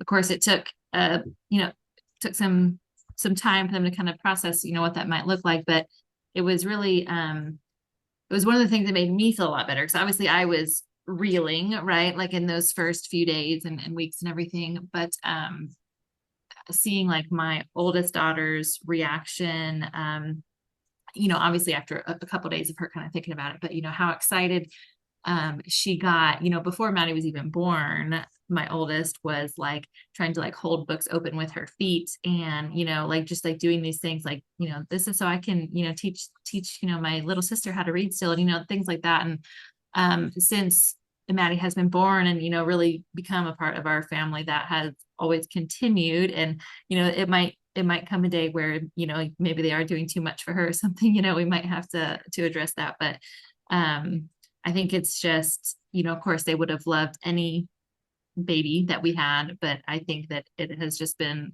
so special and such a gift and blessing to see their sibling bond and their relationship, and how much they care for her. And yeah, it's just one of my greatest gifts in life, I think, them together. So Thanks, Kelsey.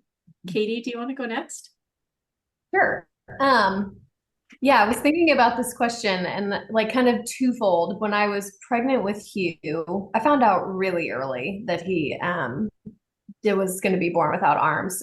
So it felt like it's really weird in hindsight to think about like all that time that we had. And I had a lot of people tell me like how lucky I was for that. And that's its own internal thing too. But I had a woman tell me that was she was like, I learned that, siblings are probably going to need therapy no matter what. And like, you need to be attuned like most kids do, but like, be aware that the siblings based on their personalities are going to carry it differently. And so I kind of have always like filed that in the back of my brain whenever I'm taking Hugh to and from appointments or we're in and out of the hospital. And like my kids are obviously acutely aware of that.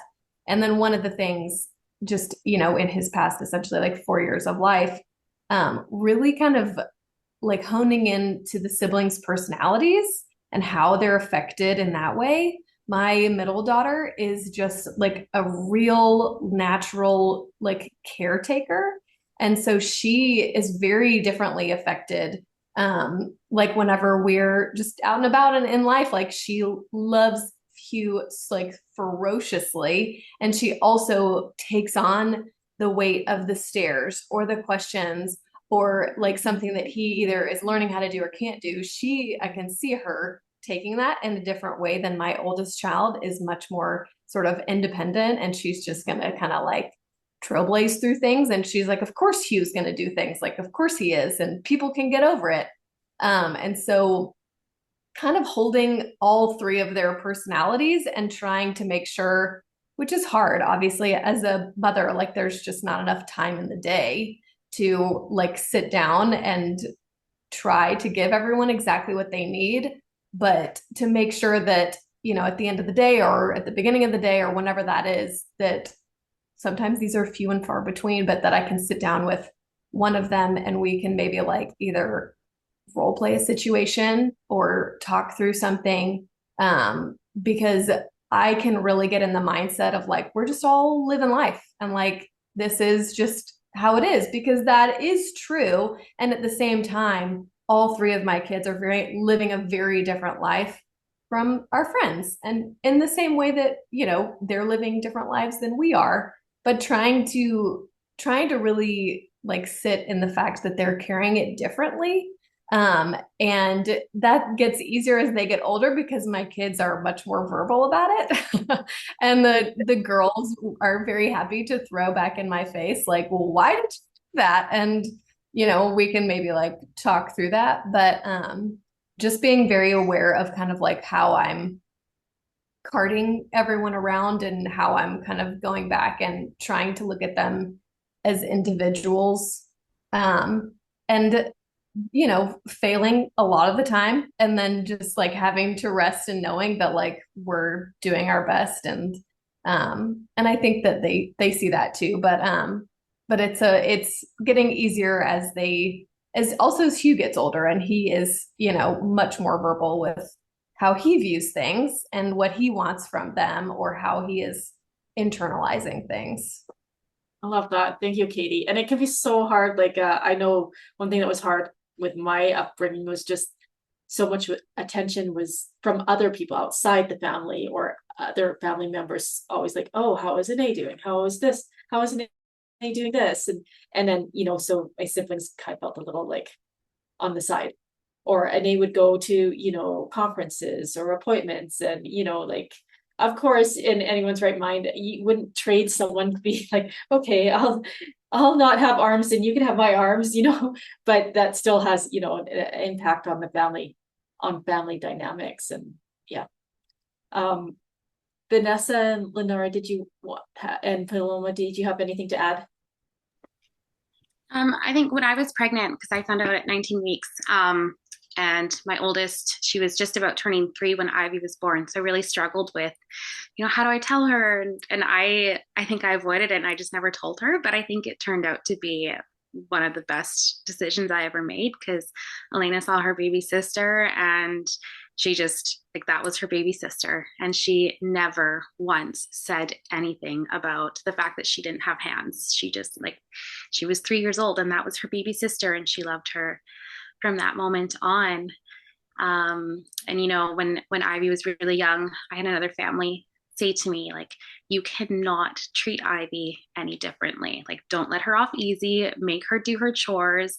And that has stuck with me ever since. And I think with any child, all you want to do as a parent is protect them and keep them safe and happy. But there's this other part of it where you are the parent and your job is to teach them and to help them grow. And so as much as I want to bubble wrap both my daughters, Ivy, she does chores and she is treated like any other child. And I think that's, one of the best things we can do for them. In terms of their sibling relationship, I think my experience is a little bit unique just because both of them are medically complex. My oldest has cancer, so they both have a lot of appointments and different conferences and camps that they get to go to. There's a part of me that thinks in a weird, twisted way, it's almost a good thing, because they both understand each other on a very deep level, and they understand pain, and they understand each other, and they understand their lived experience. So it's one of those, I guess you could say, a blessing in disguise almost. But yeah, watching them be sisters is truly the most magical thing that I've ever witnessed. And I'm grateful every day to be their mom. So. Oh, thanks, Vanessa. Yeah, those girls have a special connection, that's for sure. They really Paloma? Hello. Oh, sorry. Yeah, I had to remove myself. I'm not sure. I kind of relate to all you guys in a little bit, so I don't have much to share on that because I honestly agree on everything. Sounds good. Lenora, did you have anything you wanted to add? Um, well, Caesar was the oldest, and so it's kind of a different dynamics in that his 2 younger brothers to completely look up to him. And in fact, all of us are foot users, by the way. I pick up things with my feet Love all the it. time. You actually, so they didn't really get that there was anything wrong. They just adore their big brother. So in terms of that, and Caesar is really, he changed diapers, he gave them their bottles, he was everything a big brother is, just did it with his feet, so he didn't and then I like what she said about chores. I was always really, Caesar's always had chores from day one, and he was just, I mean, he cooks and did laundry and all those things, and then taught his younger brothers to do them. So it's kind of like the more I can't think the picture I'm trying to get at is the more you treat them as Normal? just a kid, Yeah. and like you would any kid, I mean, it's not like I showed him how to do laundry. He just watched me do it, and then he jumped up on the, washer and did it himself because he was going to do it, in fact, he definitely taught me a few. So uh it's almost like the more you step in to try to figure it out for them, um the it's not helpful. In fact, I have a real one experience. I mean, and it was intentional.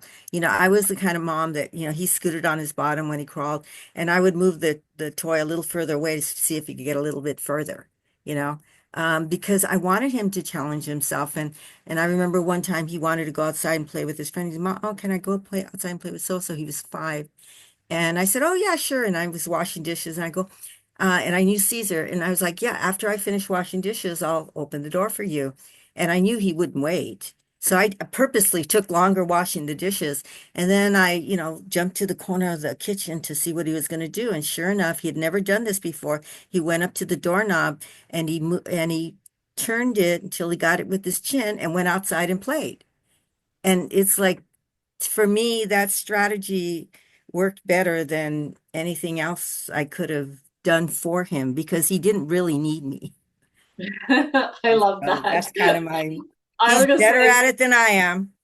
that just doesn't even go away with, yeah, if I have to wait for something and I really don't want to wait, I'll figure out a way to do it. So we are at time, ladies, but would any of you like to continue for, another 15-20 minutes, or we have a few more things. Like, I'd love to talk about those, those early milestones, like walking, crawling, that type of thing. And then safety therapies was another one, adaptive activities and play, like anything that you'd like to talk about. Yes, no, thumbs up. Looks like everyone's good to stay. Okay. Of those topics I mentioned, was there one that you wanted? I'm sorry to interrupt, ladies, but I have to go because my kids are out and I'm like, it's a 40 minute No drive. worries.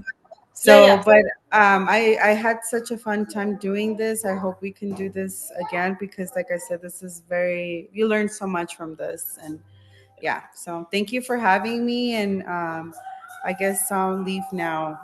Yeah, Exit. and you'll be able to watch the rest of the recording. Thank you so All much right, for bye. You guys have a great Alama. day. Bye. Bye. I have to jet as well. My girls are getting out of school, so I have to go pick them up. Good.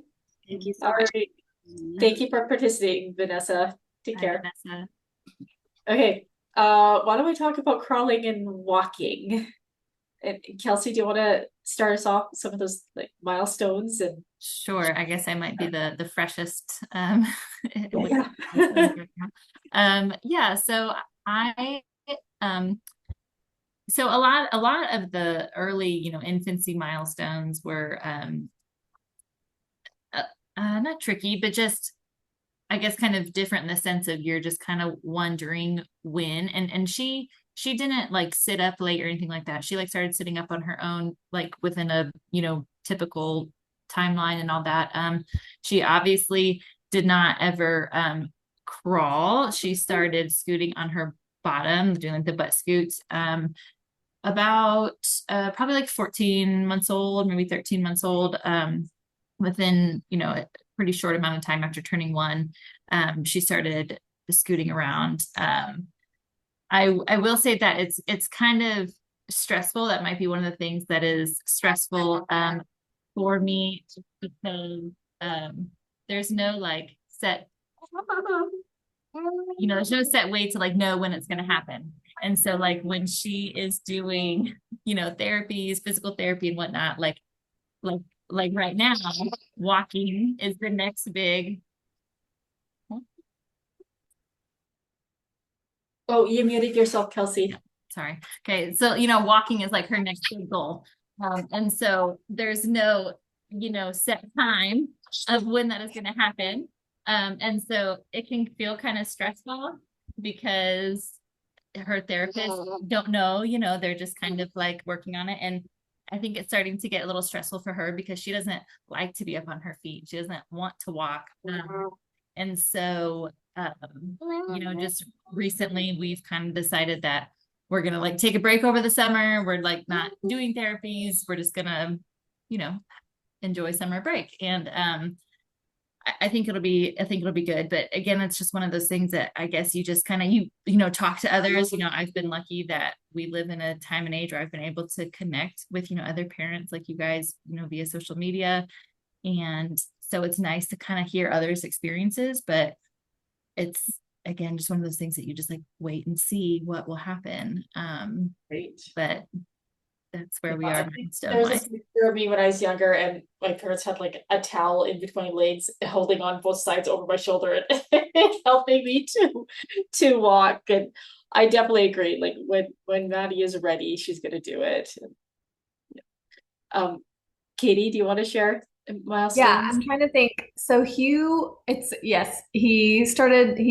think similarly to Maddie, probably started sitting up on his own at a pretty typical time. And I definitely remember being surprised because we were just kind of like, we don't know. And nobody has, our pediatrician was like, well, here are the milestones, but like, we'll see. And he also went through a period where he was on an NG tube. And so everything was a little more precarious because of the actual tube. And that was its own special thing that is not my favorite. But he is not on that anymore. He got off of that when he was 2.5. But he started scooting, like instead of crawling. I think he was maybe a little bit before 1, but one of the main things with like mobility was just like so much falling. We just had a lot of falling, and he would always hit right here on his chin. And it was just like this spot that, is just going to have a permanent scar. And I remember hearing from another parent that it was just like, it is just going to take time for them how to learn how to fall sort of correctly. And so it was like when he was sitting up, he would lots of falling backwards.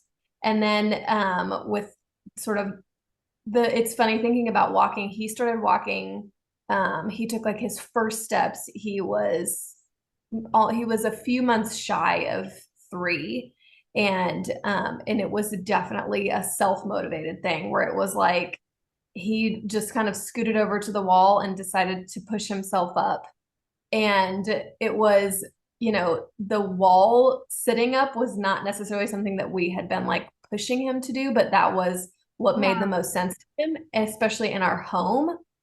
We have several walls that have no trim. And so it was just this surface that he could get up against and he could push himself up, and then starting to walk. But then with that, just like even more falling. And we got the soft helmet, but he overheats really easily. And so it was just this funny thing of like, we have the helmet, but he's also going face first. And so just recently, I would say we have seen a big leap with him where he is navigating terrain a lot better. And he is 3.5, and because he really he didn't want to walk on grass because it felt unsteady. And it was like, I get that. And he would look at different grounds. And so it's definitely I would say the thing that he's just mastered right now is sitting down on his own without falling, like a very controlled sit. And it just, taking obviously he is so strong, and he is really tiny. And so he gets a lot of comments on how he is like the size of a 1-year-old. And so those are also most of the comments we get.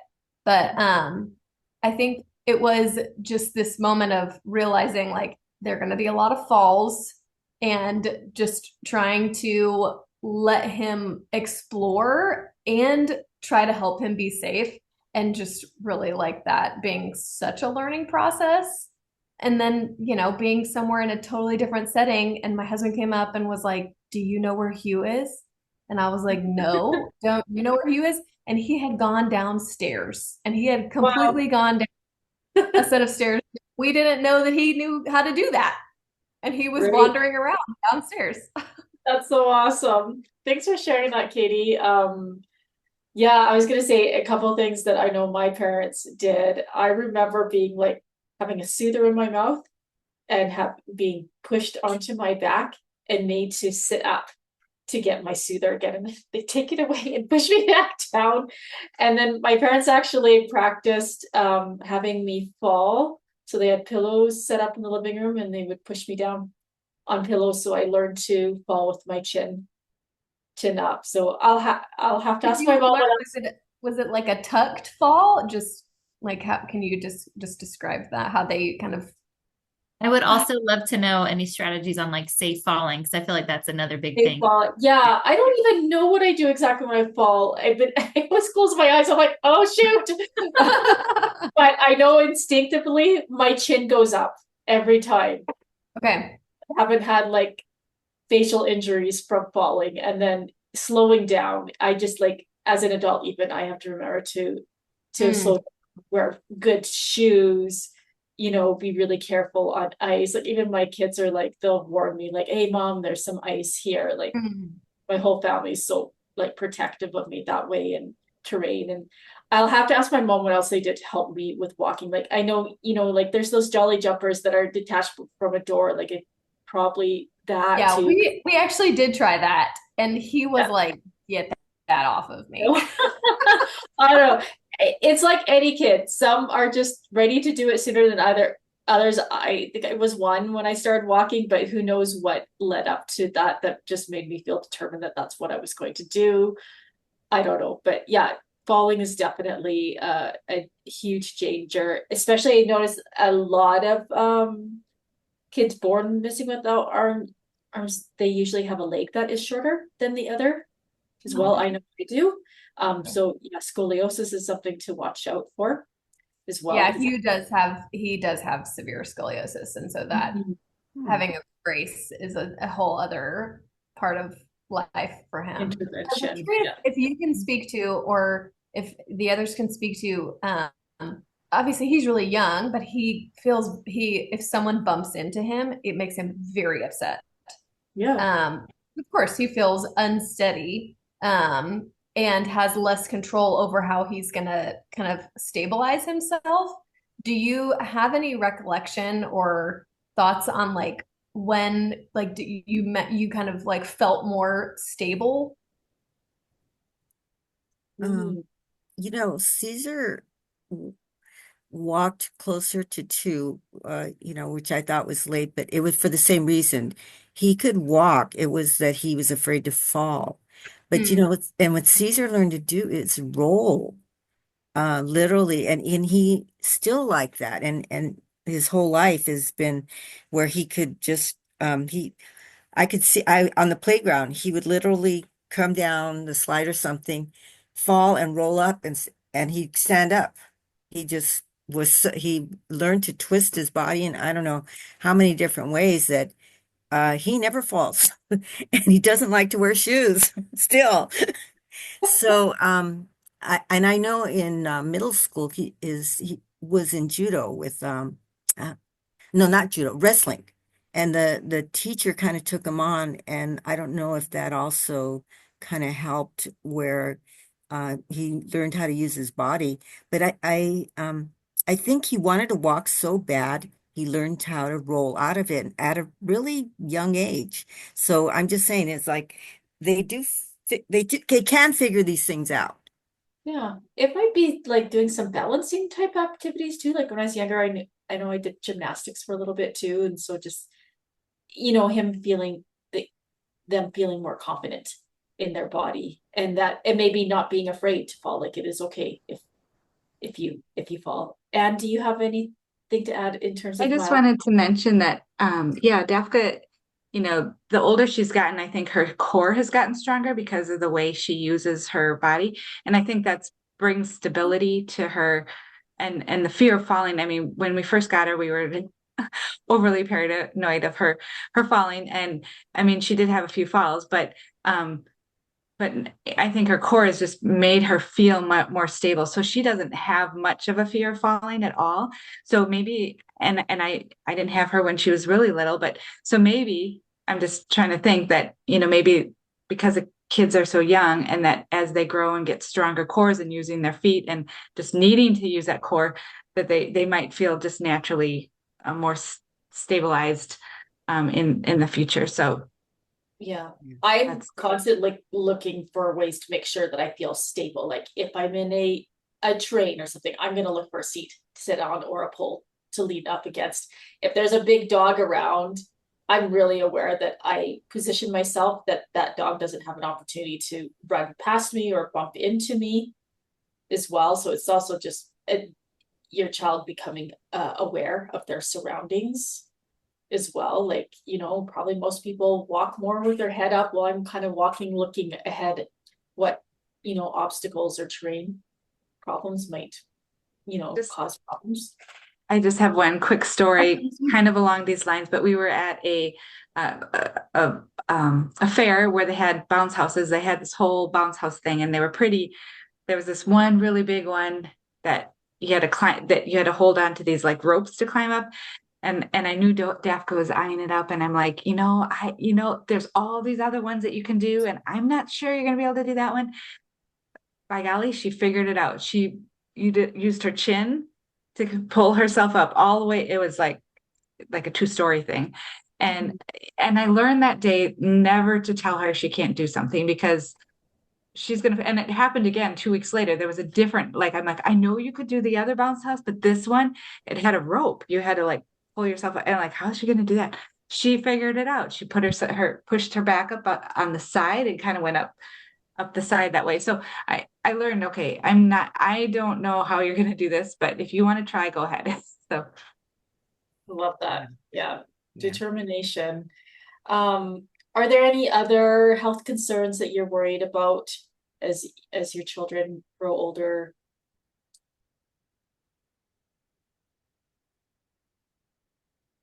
I will mention, since you were talking about scoliosis, one of the things we have had to navigate with like providers, and that's, physical therapists and clinicians, is that Hugh's scoliosis was pretty bad. And so he has a brace and then he had to be casted. And it is literally just felt like it was all trying to have that balance of he literally cannot bend down or bring his feet up to him when he's wearing this brace or a cast. And so having to navigate those time periods and just feeling like, okay, it's we're not going to be able to do everything all at once. And having to also kind of fight with the providers a little bit of like, I know that you would suggest doing it for X amount of length, but like he cannot wear the cast for that long because he needs to learn how to feed himself and he needs to be able to walk and hold things. And so just being aware that, I don't know, we had to find our voice a little bit in that, of how to push back on their timelines.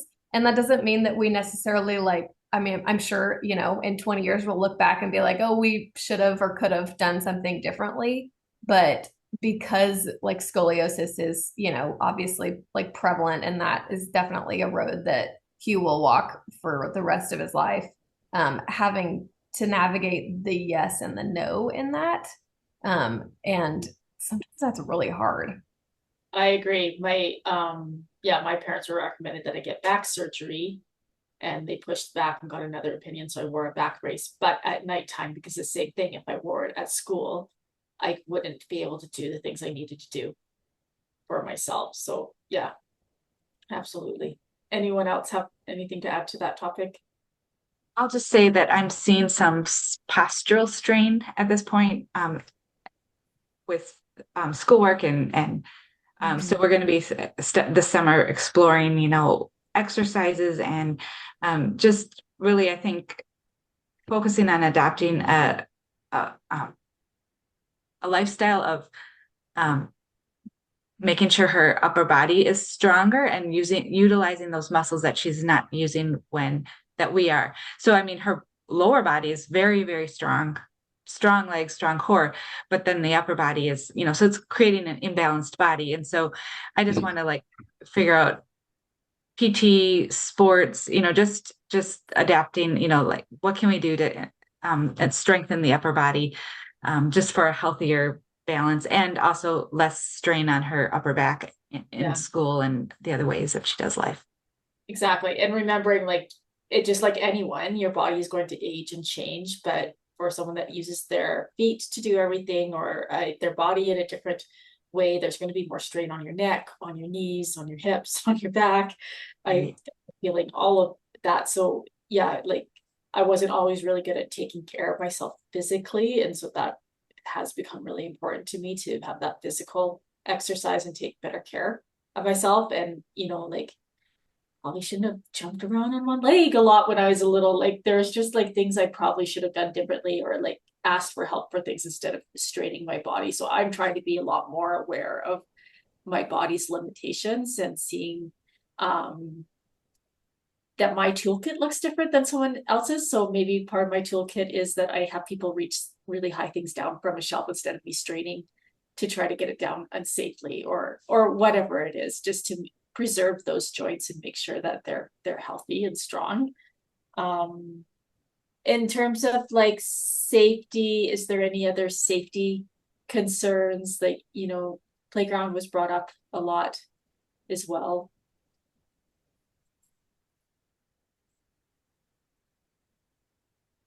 No, we're good. Yeah. Kelsey, it looked like you had a question. I was trying to think. I was like, surely there's something to be said on this. I will say, I feel like when you're pregnant or expecting a child that is, going to be born without arms, it's like the car seat was always like, is the car seat going to work? Is that, like, and so the hospital that Maddie was born at, they were, pretty good about, really easing all my worries, and they had like a special car seat team come in and test it in all different ways. And and it was very rare, but they had actually just had a baby born in that hospital a few months before that who was also born without arms. They had like just went through this and it was very fresh in their minds, since that obviously doesn't happen very much, and now here it was happening twice and within a couple of months. But but they had said that every any car seat really is, gonna be safe enough. And I remember that just being kind of like a burden off my shoulders, knowing that just like the regular typical type baby equipment and little kid equipment was, probably gonna work for us. We might do things a little differently. I will say that one thing we did when she was very small, and she actually still uses it now, but and these are actually not recommended for sleep. So I guess take this with a grain of salt if you're watching this and, planning to use it with an infant. But they have these like baby loungers called a Snuggle Me. And it's basically like a pillow type bed thing that has like a bump around it, but it's, small, like it goes within a bed. And, for like safe sleep practices, you're not supposed to have babies like sleep in there alone. But we found that was really helpful because when she was born and not having any control over her body, but not having any arms to stop her, she was able to just roll right over. But, she's literally a newborn. She wasn't able to roll back over. And so that made us feel a lot safer. She would sleep in that, like in her crib still, but within that Snuggle Me lounger in the crib, and it would keep her, on her back because it kind of conforms to them. And so again, I feel like it was like you're able to find just all the normal baby stuff, but maybe kind of thinking outside the box and adapting it a little bit. Of course, you have to feel safe and comfortable with it, and all those things too. But that was something that we definitely did that we didn't do really with the other two kids that did seem to work really well. I know you mentioned the other day about like the crib and that you haven't had to like worry about her falling out at Oh yes. Yeah. I realized that, the crib is still on the highest setting. We never lowered it, even though she's 2 years old, because she doesn't stand to try to get out of it. So it's been nice. But at some point she might. Yes. Eventually she will, but Yeah. Yeah. One of the things, just thinking about like, like babies or infants or young toddlers and using like the pacifier in the crib.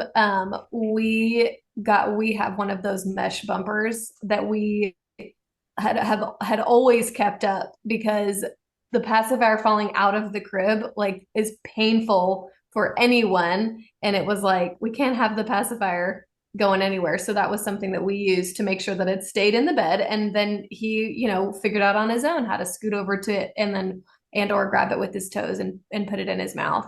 But that was like a little something that we used just to make sure that he could have access to it rather than accidentally throwing it out. All that to say, as he got older, of course, he would throw it out because he was a toddler who was trying to throw it out. He's just being Yeah, a normal toddler. Yeah, I'm trying to think about the playground safety.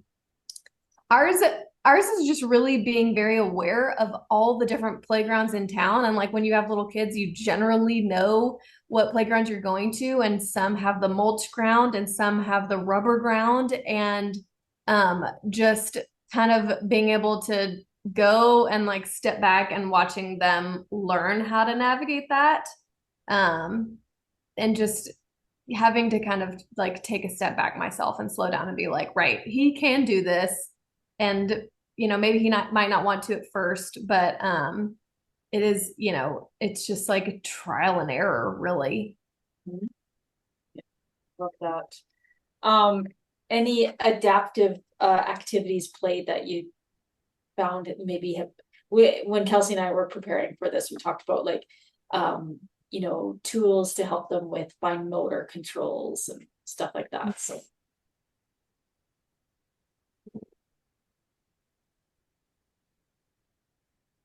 I will say, I feel like as, she transitioned from baby, or like, as babies start to hit that 6-month age where they're starting to interact with toys, and, starting to like buy toys or think about things they might like. I feel like I definitely put more thought into what I was buying, like comparative to like my other kids when they were little. If a toy was cute or something, I might just pick it up, but I feel like I definitely put more thought. And I have noticed now that she's, entering the toddler,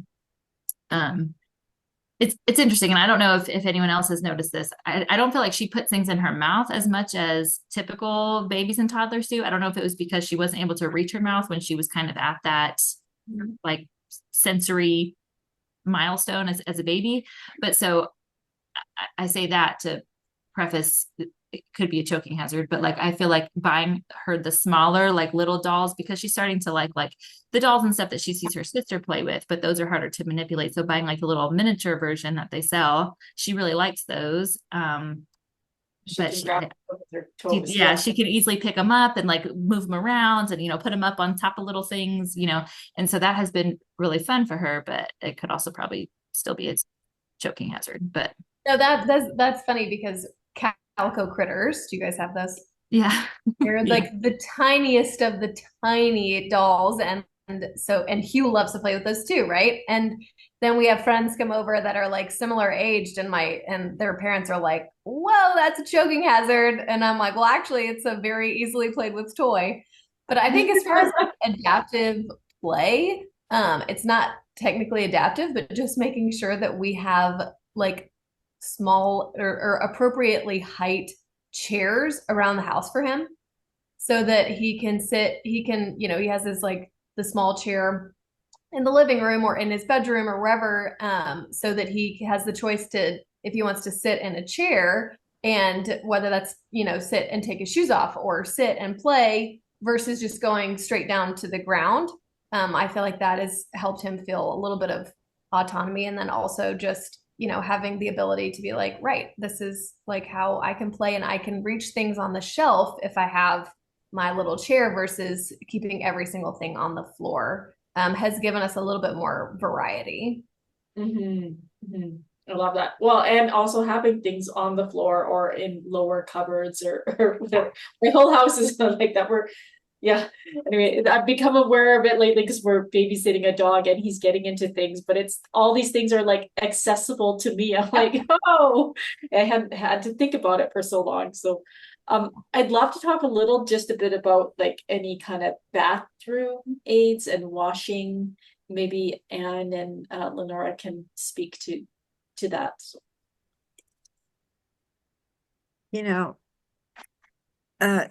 I think that of anything, that was always the hardest ones quite simply toileting. And we used all the hooks and and we adjusted his clothing. My mom was a seamstress, so everything had elastic in it. And but I guess I'm a little embarrassed because Caesar again kind of figured out his own things about like how to wipe his bottom. He would just roll out the toilet paper roll and just kind of scoot on it, and you know uh did because the hooks only, and those things only help to a certain degree.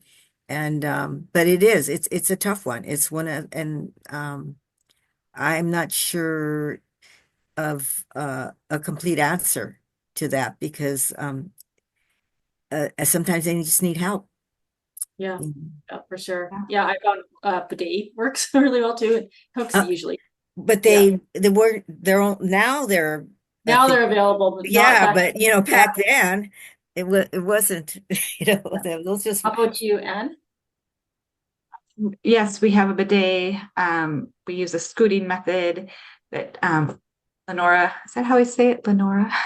Yeah, but it's Described. okay. Sorry. So that method is used. There's a small shower chair, a very small shower chair in the bathroom that helps with showering. We have a body dryer from No White Flags. Yeah. So that helps her when she wants to use it. Lately, she doesn't use it. She uses a towel, but and it's partly because we live in a colder climate, and it's when it blows, it's cold at first. So anyway, but the body dryer works great. So yeah, so I think that's pretty much what we use in the bathroom. I do want to get. Go ahead. I was gonna say, well, you finish your thought and then I'll ask. Yeah. Just what I do want to get like a bar. So I've been thinking about getting a bar stool in the bathroom for, we have a little counter next to our sink in one of our bathrooms, so she can sit up on the counter upstairs, but in our downstairs bathroom we don't have that. So I've been thinking of just getting like a small bar stool in both bathrooms for her to use, in the bathroom. That's a great idea. Yeah. I was gonna ask about washing hair. I wash her hair. So she's African American, and that's very difficult hair to take care of anyway. So, and then they get the braiding done, and so I'm probably not the best one to ask about, self-care in hair, because Yeah, it's a different story here. But yeah, no worries. And everyone does it a little differently. I know for myself, I was able to reach with my feet, like put shampoo on my foot, like a pump bottle, and then get it into my hair and rub it around. Sometimes if I can't reach, then I'll just come out of the shower and use my leg on the counter so I can reach back my head. But what I've been using lately, and I'll even bring it with me when I'm traveling, is it's just a silicone spiky sponge thing that suctions to the wall, and I'll get shampoo. Oh. And then I use that to get all the back of my head. That's much harder to reach, so that's actually made it way easier. And then I use that same soap to then scrub my back and front, and it's really great. So there's I think it's in the manual, I forget what it's called, but the manual that Kelsey, I think you helped put together, but of all the different tools. And one of the things is something to go in the shower to push a button, and it kind of makes soap come out, and you can wash your back with it. So there's a bunch of tools like that you can get, but that's one that Dafka uses. perfect. Yeah, I will, for those watching, I would recommend you check out our what is it called, Kelsey? Hands-free adaptive catalog, hands-free adapted equipment catalog. Perfect. So these are all suggestions that were made by our community of things that have worked for them or that they recommend. Anything from kitchen to bathroom to hygiene, dressing, all of that. Lots of great tools. I really want to thank all of our panelists today for sharing their experiences and helping those in our community make it easier for those coming after us. So thank you again, and thank you for Enhancing Skills for Life for setting this up for us. Thank you. Yeah. That's great. All right. Thank you, ladies. Right, It was thank really, really you. nice to meet you all. All right, just can't wait to see hopefully all of you in October. Yes, we're going for the first time ever. I'm so excited to go. I was excited to go, but I'm even more excited now to go. Yes, it's gonna be so fun, so great. I know Sean, Caesar did you said he have was any? going. Oh, is he going? That's That's what he awesome. said. Yeah, he was Oh, telling me. so good. I can't wait to meet him. So, Okay. Sean, did you have anything you wanted to add before we? No, this was amazing. Thank you. Thank you. Thank you. You're welcome. And thanks for those that were able to stay on longer. I appreciate it. So, Absolutely. A Thank lot you. of good topics. I mean, I think I forget if it was Jackie or someone said, but like it would be great to do more. It's just hard to orchestrate because there's so much to talk about or that you could talk about for hours and hours. it is. It'd actually be good. Like I know like Sam does the Zoom calls for the community, but it would be nice for the parents to have a forum every once in a while to just talk and share. Absolutely. Yeah. No, I thought of that, and I wish that none of this was available when Caesar was a baby. No, So, no. so it's like, this is like amazing, Yeah. Just How old is Caesar? May I ask? he's 50. He's 50. Okay. Yeah. Okay.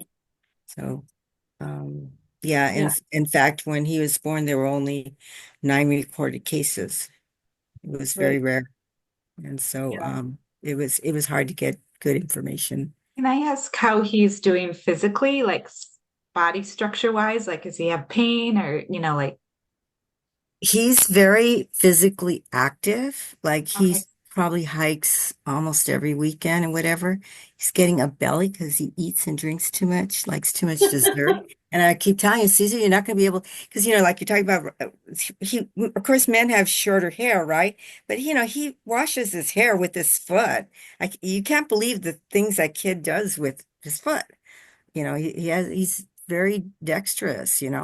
Taking good care of But himself. so far, he has had some knee issue, one knee issue, and that's when you were talking about this sclerosis. I'm going because I had to force him even to go to a doctor about it, and his thing is, well, I just need to stop doing that because it kind of pops out, but I don't think he's getting accurate information. Roughly what it might be. So I actually had a pretty serious knee injury in high school where I tore my ACL and partially tore my PCL, but because it was my dominant leg that I do everything with, and the doctor didn't even send me for any, like I didn't even know until in my 30s that that's what had happened. Yeah. But doing surgery would make it worse for me because then my knee wouldn't act like an elbow, or like if you fixed my ankle is a little bit different because it acts like a wrist. So if you start fixing all those things, then you lose mobility. But what I learned about my knee, like it was a problem with the ACL and stuff. So what I do is I do a lot of weightlifting, and that's helped strengthen the muscles around my knee. But what also happened in my knee is, and maybe this is what's happening to Caesar, is your knee is supposed to be like two camel humps with a bone in between. And mine is like one, and then it slides off. And so my knee will pop out very easily. So it's with the patella. So when I'm doing like physical exercise, I'm always wearing a knee brace to help protect it and keep it in place. So it's one of those things that you probably can't get fixed, but there's some things he can do to help prevent and protect it as well. And and in answer to your question, I go for a massage every few weeks just for like neck and back strain as well, because my neck gets all like tight and all of that. So yeah, it's just knowing where your limits are. Like I kind of look at it as like you have so many spoons a day and you get to choose how you're going to use those spoons. And so that, I've eliminated some things that are maybe a little too physically trying on me right now. And so I can focus on other things, or just like knowing when to stop, like, hey, I can't keep on doing that task. I need to take a break and, stretch or whatever. Like it's really common sense stuff that regular people should follow too, but it's just heightened when you're using your body differently and it's adapting differently. So Yes. Yeah, and he's pretty stubborn and really he's just barely to recognizing that there might be some limitations in life. Yeah. He Yeah. he just, it's like he can do anything. He's finally saying, "Oh no, I think I'm kind of tired now." Yeah. But you as moms, I know you worry about that and worry about what that's going to look like for them Yeah. there. So I just think about, like if I can sit and not balance on one leg and do something, that's probably better for my hip and my balancing leg than to just be on one leg all the time. Like there's just kind of thing. It's hard to think ahead when right now you feel really good and you're not thinking about what the future might look like. But your daughter needs to live her life too. And injury can happen to anybody anytime. So yeah. Great question. Thank you. Thank You're you. welcome. Thanks. You're welcome. This has All been right, really I good. will let you ladies go. I look forward to meeting you one day.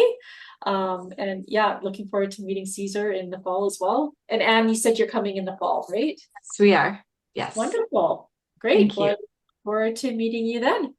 All right. Okay. Sounds great. Thank you. All right, take care. Bye. Bye-bye. Bye-bye.